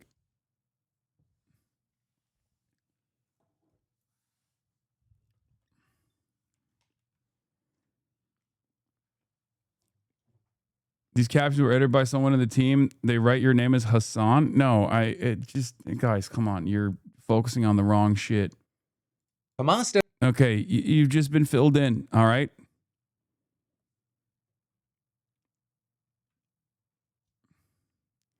Why do you think everyone just completely forgot that D is a pedo? I know LSF is deleting comments about that, but it's crazy. I think in this day and age, there's too many things to focus on, and people just don't give a shit, I guess. It is what it is. I don't know if they've forgotten. I think many people don't even know because it doesn't actually reach... like, if Sex Destiny had the same, like, dedicated cyber stalking team that he represents for someone like myself, I think anywhere and everywhere he went, people would be... anywhere and everywhere where he went, people would be relitigating that over and over again. But I do think that there's also a broader issue here with just people demonstrating horrible behavior in general, with very few repercussions for it, from Dr. Kids Inspect all the way down to Sex Pestiny. I think a lot of people just don't give a shit. You know, I mean, look at fucking Pete Hegseth. Pete Hegseth himself is the fucking Secretary of War. There's an environment of protection around people who behave like this. It's just, it is what it is, you know? It's kind of like the Trump effect, if you want to call it that.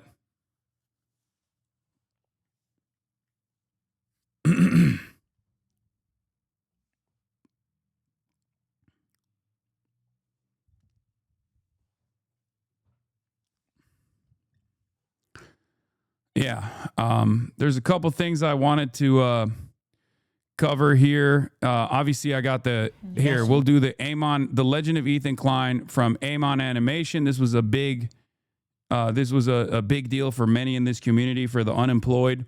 I mean, shouts out to Amon. Obviously, I'm a fan of his work. Let's take a look. We are being sued for copyright infringement, and it's been hanging over our lives like a cloud these past months. Yeah. We are being sued by Bold Guy, aka Matt Haas Zone. We did our thing and we made a reaction video about him on our second channel, Ethan and Eli. And I think the heart and soul of this is like that he doesn't like that we made fun of him, and so he's suing us.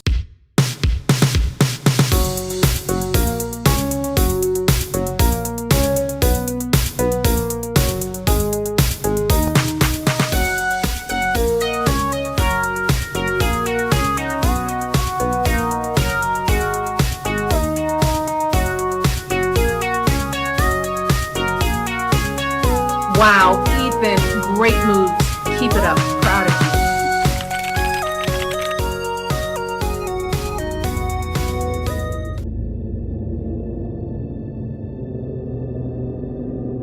Oh, hi there.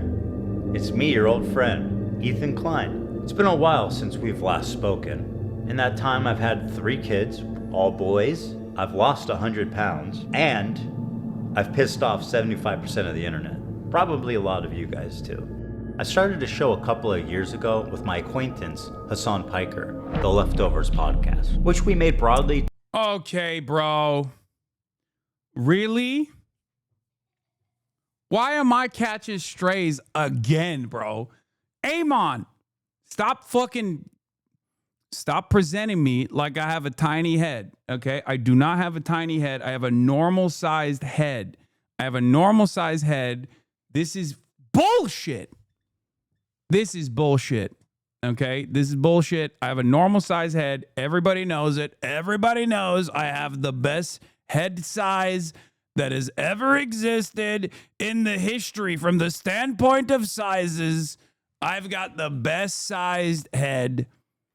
I'm suing him.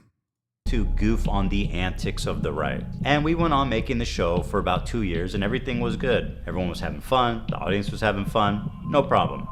That was until this happened. From the river to the sea essentially means the state of Israel is going bye-bye. And over time, I started to learn that my co-host, he really likes terrorists.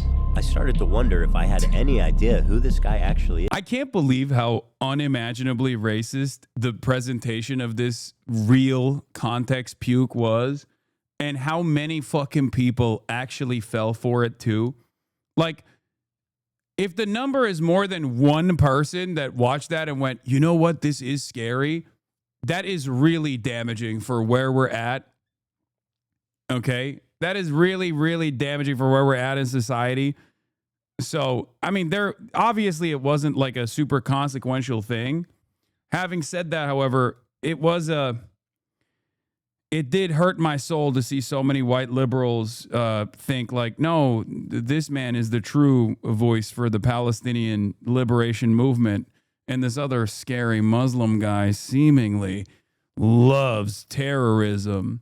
It just goes to show how clip chimps affect discourse. I mean, not really. You mean damning? Well, damning, yes, not damaging. You're right.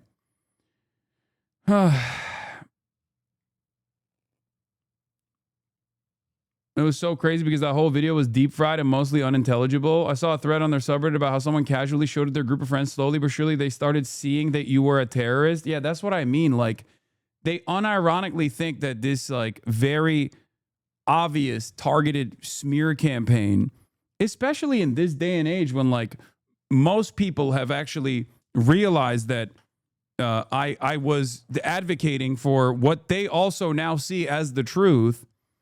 It's crazy that there are still people who go like, I'm pro-Palestine, but honestly, like this Hasan guy who was there from the start was actually doing it in the wrong way. If only he was doing it in the right way, then things would be different. And the right way would be if I guess, was saying what I was saying, but also wasn't Muslim and my name wasn't Hasan. I guess that would be the right way to do it, right? Because like, he's done this kind of shit to all of his naysayers, but obviously it has like a way less successful approach when it's like Sam Cedar. When he calls Sam Cedar a token Jew, most people, even in his audience, were like, "Okay, dude, calm down." Or when he does this with like Matt Lieb, right? Like when he tries to hit people in the same with the same fucking rhetoric. When he tries to do that to like Jewish people, obviously more people look at that and go, I don't know about this. Right?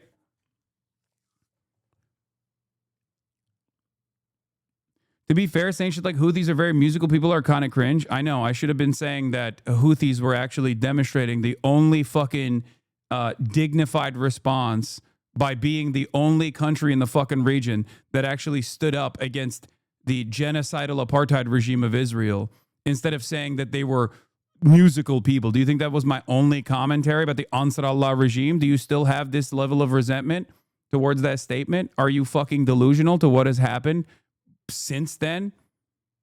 Yeah, they are following the standards set by the West in terms of international rules, okay?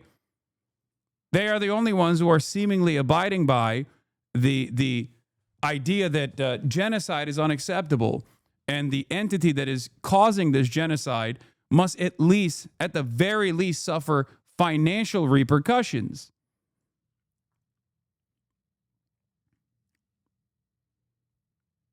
Go ahead.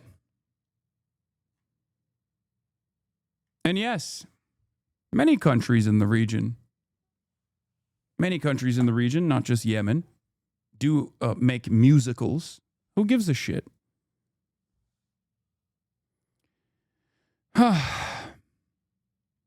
Yeah, I'm not ashamed of what I've said. I don't give a fuck. I don't think it's cringe at all. Come on, go ahead. Talk to me.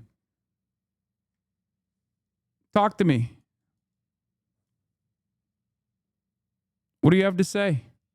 And then I had a terrifying vision. Had I been duped?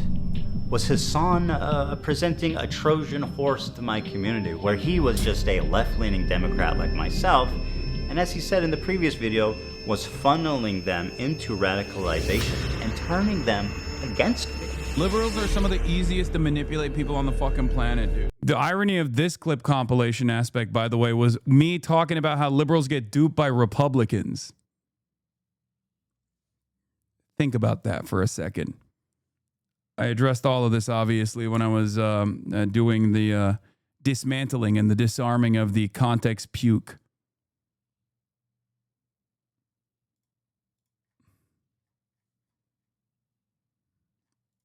I learned how much he hates liberals. Dude, I hate liberals, dude. I do. I hate them. I hate them so viciously. Did he secretly despise me this whole time? I'm sorry, dude. I hate liberals so much. Did this man sit next to me for 2 years and pretend to be my friend? What else is someone this sociopathic capable of? Liberals are some of the easiest to manipulate people on the fucking planet.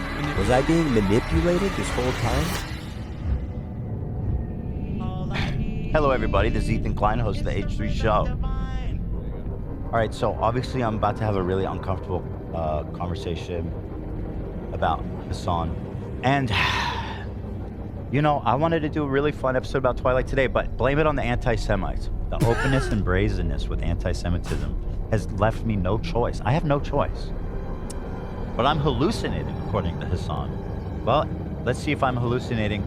The big story breaking right now is that since October 7th, Twitch has blocked the entire country of Israel from making new accounts. Secretly, silently, no statement, no explanation. Yes. It turns out he was hallucinating that. For those of you who don't know, that was quite literally a hallucination. Has blocked an entire fucking country. How does that happen? The word Israel is considered a invalid word when you're trying to make an account. User from Israel. You know what? But hold on. Before you answer. Yeah. But why does then both Palestine and Hamas are acceptable? This guy's name is I Love Hamas 123, that word. Yeah, well apparently that's dope. In Hasan, it's by Hasan, and in his community, I Love Hamas 123 is just another member of his community. I'm being real. It's just way too many coincidences. Hasan is on the homepage of that website every time I go there. He's the most viewed live streamer live right now. Yeah, because they keep putting him at the top fucking page every day. Yeah, but yeah. And what's crazy is there's nobody on the entire platform to call him out. Nobody. They've all been banned. Nobody. There is no. Well, thank God there were people. Asmongold. For the record, there are people. Asmongold. Not a single dissenting voice with his fucking straight up radical anti. Oh, by the way, all of these clips are real. Obviously, they're real things that Ethan has said that he's just, as Amon does. Like, none of this is like AI or anything. This is all real fucking statements that he's made. He's just obviously making the images. American, anti-Semitic, fucking pro-China, pro-Russia, pro-terrorism takes. This is fringe, psychotic shit that is not normal. And it is the only acceptable voice on Twitch. Explain that to me. How is there not one dissenting voice on that entire platform? Snails are kind of doing the thing that people meme about, like docking penises, basically. I don't know what that means. Docking, when two guys get together and like one has a circumcised penis and the other one doesn't. And then the non-circumcised penis you like put into the circumcised penis, basically. Like you unfold the uncircumcised part of the penis, like the tip, and then you put the circumcised penis in it like this, like a spaceship docking. And they just touch? It's not yeah. like... It's kind of like that. Is that sexual or is that just a joke? I don't know. I don't think that it's like that at all. This is Nazi shit! S-tier race? Are you fucking kidding me? And they're trying to run defense. Hasan and all these fucking people are running defense for this shit. I have spent every waking moment on this project. Except for when you take care of your kids, right? I don't think Hasan knows what's coming. I feel it might be one of the best takedown videos of all time. It's coming together, but I've never been faced with such a daunting task. I find myself overwhelmed with the quantity of footage, and I have tried everything to avoid 7, 6, launching this nuclear bomb. 4. But Hasan has continually provoked me and forced my hand. Are you going to be watching Ethan's content, Nuke? The answer is, of course not. The title of the show is Hasan and Goons Are Evil, Cowardly Liars. Now, I, once again, am looking to not, to move on past it. Yeah, I'm just going to get into the Hasan stuff. This is the result of Hasan's activism. Hasan Piker, Hasan, propagandist, lying scumbag, terrorist supporter. Hasan's the type of dude who watches himself in the mirror when he has sex. He probably sets up a mirror and jerks off watching himself. I want to think about that, man. Think about it. Hasan dropped new merch today, guys. What a dumb, cringy fucking tryhard. Please, can we just all point, make a circle around him and point? Okay, I didn't see how hard he was going. Like, I just saw every now and then the Instagram stories, and I didn't know the magnitude of the story posting until it was presented to me. And it was so insane that even in our debate, if you can call it that, he couldn't believe it. He was like, "You're lying. You must be lying." And then he couldn't comprehend that it was the truth.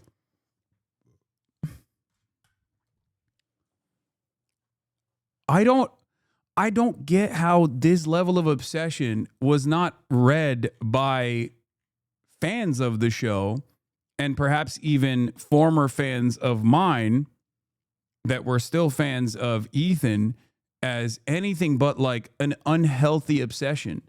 How do you look at this and go, this is normal behavior? I love that. I guess there's the reason why his view count just fucking plummeted over the course of the last year. And then he just ended up picking up like a bunch of hanger-ons that also were excited at the prospect of like that fuck Hasan, that juicy, delicious fuck Hasan content. And laugh. Can we please just fucking point and laugh at him?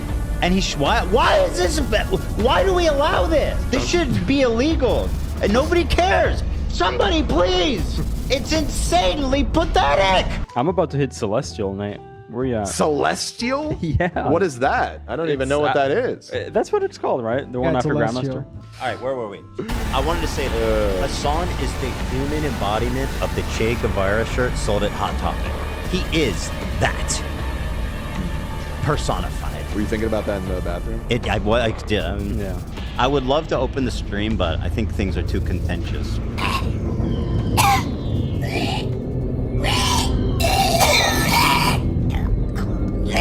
The hallucination is starting to feel a lot more real. Whoa. Oh, I can't wait. They're going to say this is the most anti-Semitic. They're going to say this is anti-Semitic, I suspect. It's a little catty and weird, considering I feel like our it's even crazier that these are real clips, bro. That is fucking nutty. That is nutty. Conflict at this point runs so deep, but I'm gonna pull it up anyway. Fuck it. Out of context would be to talk to me face to face instead of just watching me on a 30-second delay on your stream. Wait, that's what I'm. Wait. How does he know I'm watching already? Wake up, Ethan. Wake up, Ethan. Wake up. Come on, Ethan, wake up.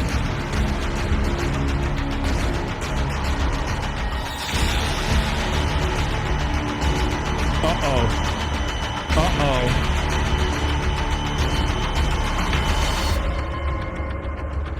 Oh my God, it's Sam Cedar. What a fucking nightmare. This is no longer a dream. This is a nightmare. Wake up. That is not anti-Semitism. The fact of the matter is this conflation is dangerous for Jews. It is a way of weaponizing anti-Semitism that has enabled Donald Trump to do the shit he's doing, that has enabled the slaughter of thousands upon thousands of children and women and men for that matter. And this type of conflation, Ethan, is what I find far more irresponsible, frankly, docking when two guys get together and like one has a circumcised penis?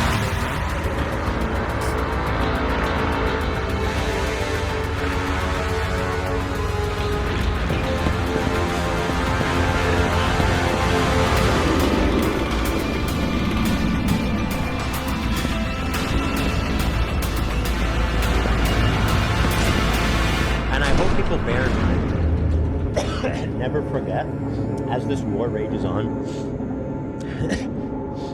just remember why I'm doing this. Because every one of you motherfuckers that I said I'm coming for, that I hold responsible, guess what? It's only a matter of time. I can't wait for videos crying, Ethan's suing me, Ethan's stalking me, Ethan's all this. Yup! I'm doing all that!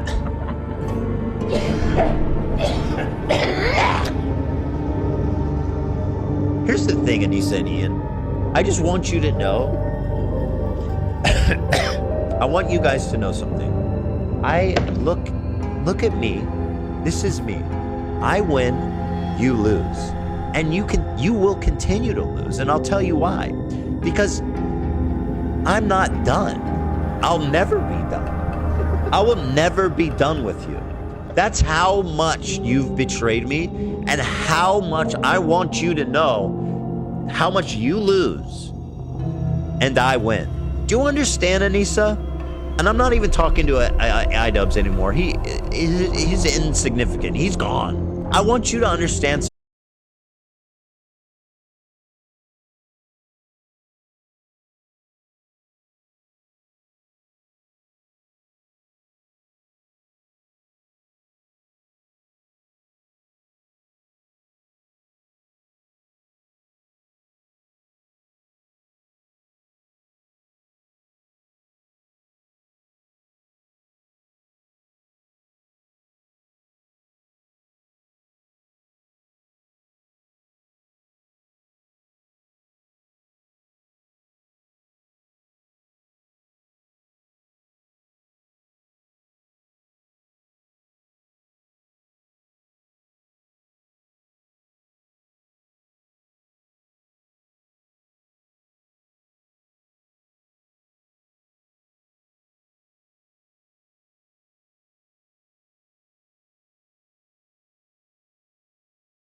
Dude.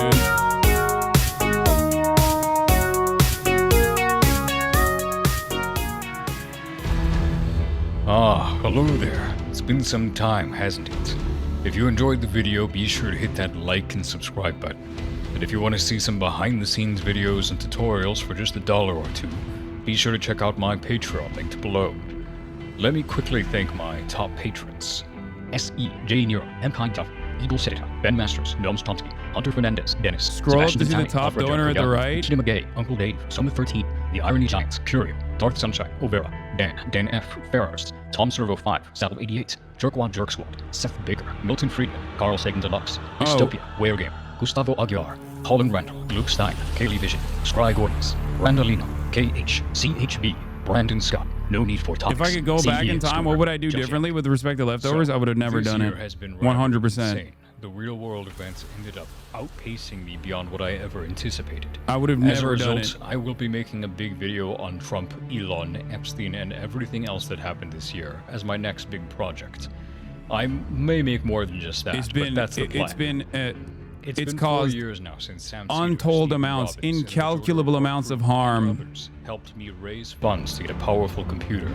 To this day, I am deeply grateful for your help. It changed my life, and I'll keep going as long as I can. It doesn't my matter, power man. has finally been restored. So thank you all. I know there's plenty of people here that found me through leftovers, but it has caused incalculable amounts of harm. Drew the ire and anger and resentment of a person who, no matter what the cost was to his mental health, his sanity, or even his own finances, he has unleashed a torrent of hatred, Islamophobia. He has caused unimaginable harm, not just to myself, which, his impact on someone like myself has been limited, but untold amounts of harm to people that were simply in the crosshairs because of their loose association with me. It's just, he is such a vindictive person. I really, really, really, it's a nightmare scenario for all of those involved. I mean, think about Casey Tron, Frogan, Rafi, all of the people that are a part of Denims, all the people that are a part of the enemies list that they concocted and attacked so viciously.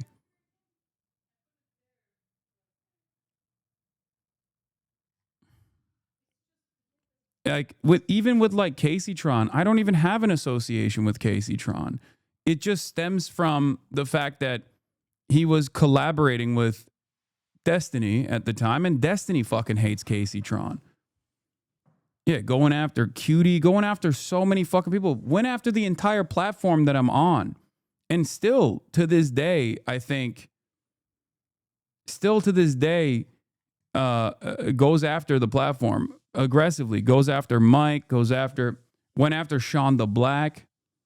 Anyone who is even remotely associated with me or represents my ideological predisposition, like a goddamn lunatic, like a heat-seeking missile. He has just relentlessly fucking went after them. Ian and Anissa.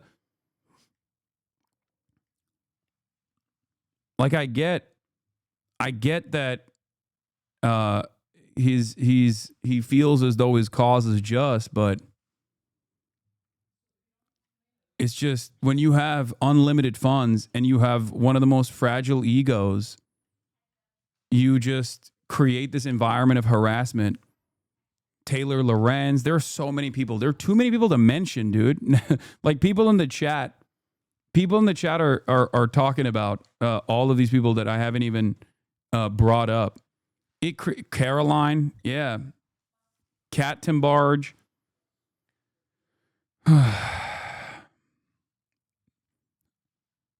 I didn't really think about how much Ethan Klein's content revolves around ordained enemies, designated enemies of the show, and how much of it is basically cyber stalking and snark, ironically enough. I mean, yeah, he threatened to sue random anonymous Redditors, man. Former fans of his. Go to 1336 in the video. Look at his top donor. Is it Ethan Klein? Because I think he had at a certain point. Yep. Thank you, donors, Ethan Klein. He's lost like producers in the process. It's just nothing seems to stop him. And all of this, the irony, of course, is that all of this could have been avoided if he just wasn't like, if he just didn't take it personally that people were responding to his output. And if he just listened to his, at the time, friend and podcast co-host who had his best interest in mind. Ethan subpoenaed Reddit for the identity of mods of multiple subreddits. Reddit moved to quash it.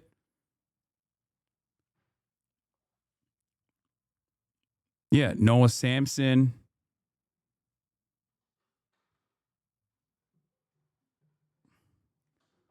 And now when all is said and done, he's trying to do reputation laundering. And, you know, I love a good story of rehabilitation. I just don't think this is an earnest attempt here.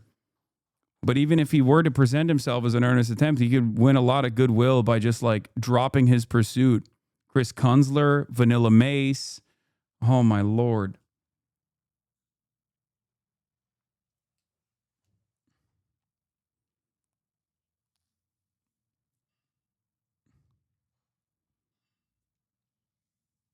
In your estimation, is there anything that could encourage him to drop the lawsuits at this point? No, I don't think so, man. I don't know. I don't know. I don't know what would do it. I mean, if this didn't do it, like, because this video is a bunch of real moments from his broadcast. Like, it's just, I guess maybe like tuning out and going to therapy would probably be helpful, but I don't know. I mean, anything I say, he's going to see as like a slight against him, a slight against his personality, because he just has it in his mind that he has this righteous cause that he's pursuing. Anyway.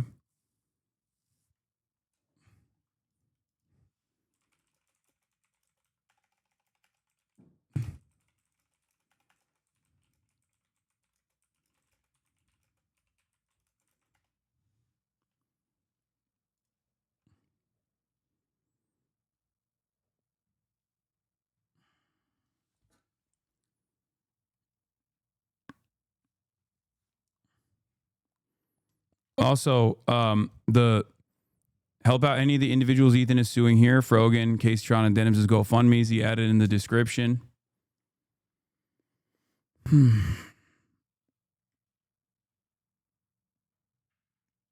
Unfortunately, Ethan is surrounded by enablers. No, I don't. That's not the fucking, come on. Don't take away any of the responsibility away from him. He's 40 years old. He's a 40-year-old man. He's got kids. You know what I mean? Like, this is his own goddamn decision. He's a grown man. He's not a baby. He's not a child.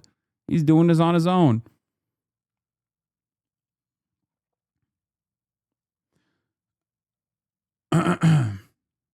Why does Reddit have an obsession of finding old clips of you and framing the narrative around it to make you look bad? It's just the only fucking tool that they have at their tool belt, at their disposal. Especially when things are much older, it's harder to explain the surrounding context. That's why they do it. There are a lot of content creators who have this level of obsession. Is man weird they're working overtime? I know. There are a lot of content creators who have this level of obsession with what I've done so far. And they have audiences filled to the brim with sycophants, jobless people. There's an entire industrial hate complex that is designed around, for free, trying to actively engage in some kind of smearing operation. And even though it doesn't work, because like it ends up causing people to, for every 5 people that see those clips out of context, there are usually like 2 to 3, in my experience, that come in here to see if there's any veracity to this framing. And then those people realize that this is actually a smear job. And then they realize that they've been duped. So it is what it is. The only thing you can do in this situation is just to keep pushing and keep advocating for the values that you believe. We are being sued. Did the view count go down? I don't think so. What do you mean?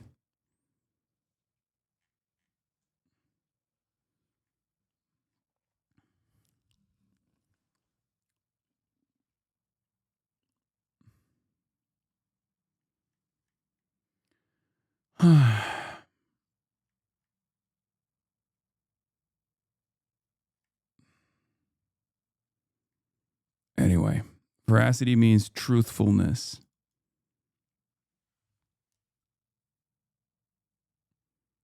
There are a lot that do not check if your haters say is a lie or not. I know, but in my experience, what I have realized is that over the course of history, as long as I continue advocating for the things that I believe in, people, even if they have a negative association with me due to the endless amounts of negatively framed clips that they've seen, will accidentally watch a take of mine that they actually appreciate. And then their journey of learning about what I actually was representing starts at that moment. This is what I have seen. Like there are a lot of people who will be like, I fucking hate this guy, right? I fucking hate this guy. I've seen so many bad clips of him, right? And I don't expect them to like tune into a broadcast or anything. But there are so many issues that I speak on where eventually they land on one that they care about personally. And then they realize that maybe they were misguided, duped by people. I see it all the time. I see it happening all the fucking time.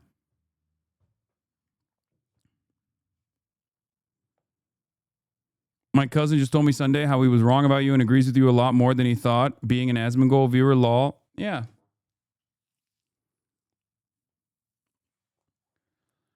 I just feel like the internet doesn't really facilitate this kind of genuine reflection and change. Yes, it doesn't. But it also doesn't matter. Because there's always going to be people that fucking hate you. There's nothing you can do about it. Especially when you have a very dedicated audience of haters that are working all the time. Working in real time, every single moment. Actively trying to present your worldview as bad or silly, actively trying to present you as a hypocrite, and leaning on pre-existing stereotypes as well.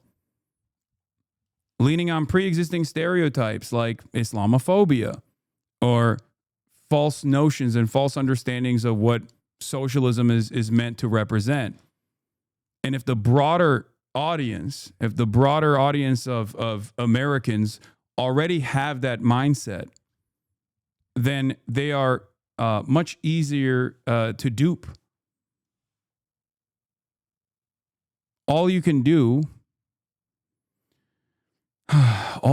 is just keep pushing. It is what it is, you know? Your haters are really weird and vicious. I've seen multiple medium-sized streamers that are in those stages of trying to appeal to their chat's vibes. And every time they see you in a video, for example, your haters in the chat would immediately spam the chat with how much they hate you. So that streamer wouldn't ever engage or watch anything with you. It's crazy. I know. It is what it is.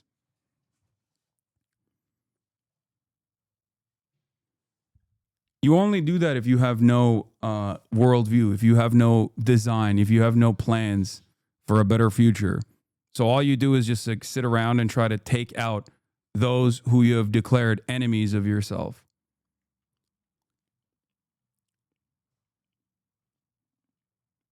It is what it is.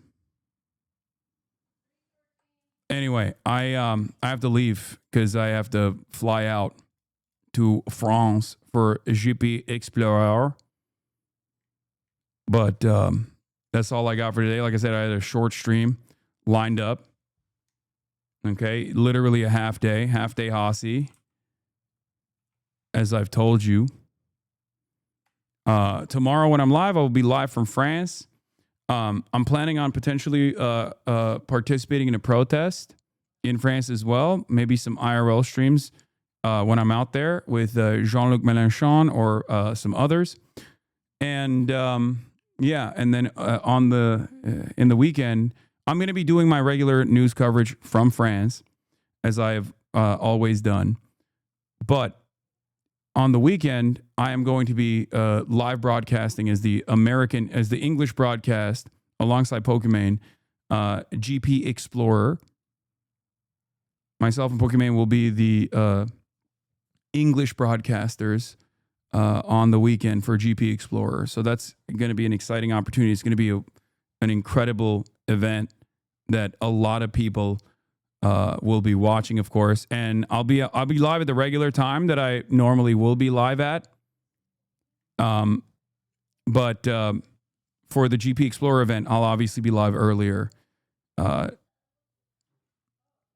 So yeah. Anyway, as always, love you guys, and I will see you tomorrow from France. Vive la France. Hey, I'm just doing this to sound like Bo Burnham in the beginning. Okay. I'm chillaxing the chat, so hi. Le peace. Stunning lo-fi introduction, starting off the day. All the chatter's trickling in, hostile people, hey. Sunny Los Angeles, California, says Hasan. The stun lock to the stun lock to the topic that's just begun. There he is again, Hasan is streaming. Hasan is streaming. There he is again. Hasan is streaming. Hasan is streaming. Reviewing the P.O. box, Uncle Euger's face. Sudden Discord agitprop, gray names take on race. Tiny Bernie Sanders, LGBTQ Air Force. The whole left at your fingertips, and Anya out your door. The H3 Crowder debate, the Young Turks online show. 3 full fucking years of this, and plenty more to go. 90-day fiance talks of champagne bourgeoisie.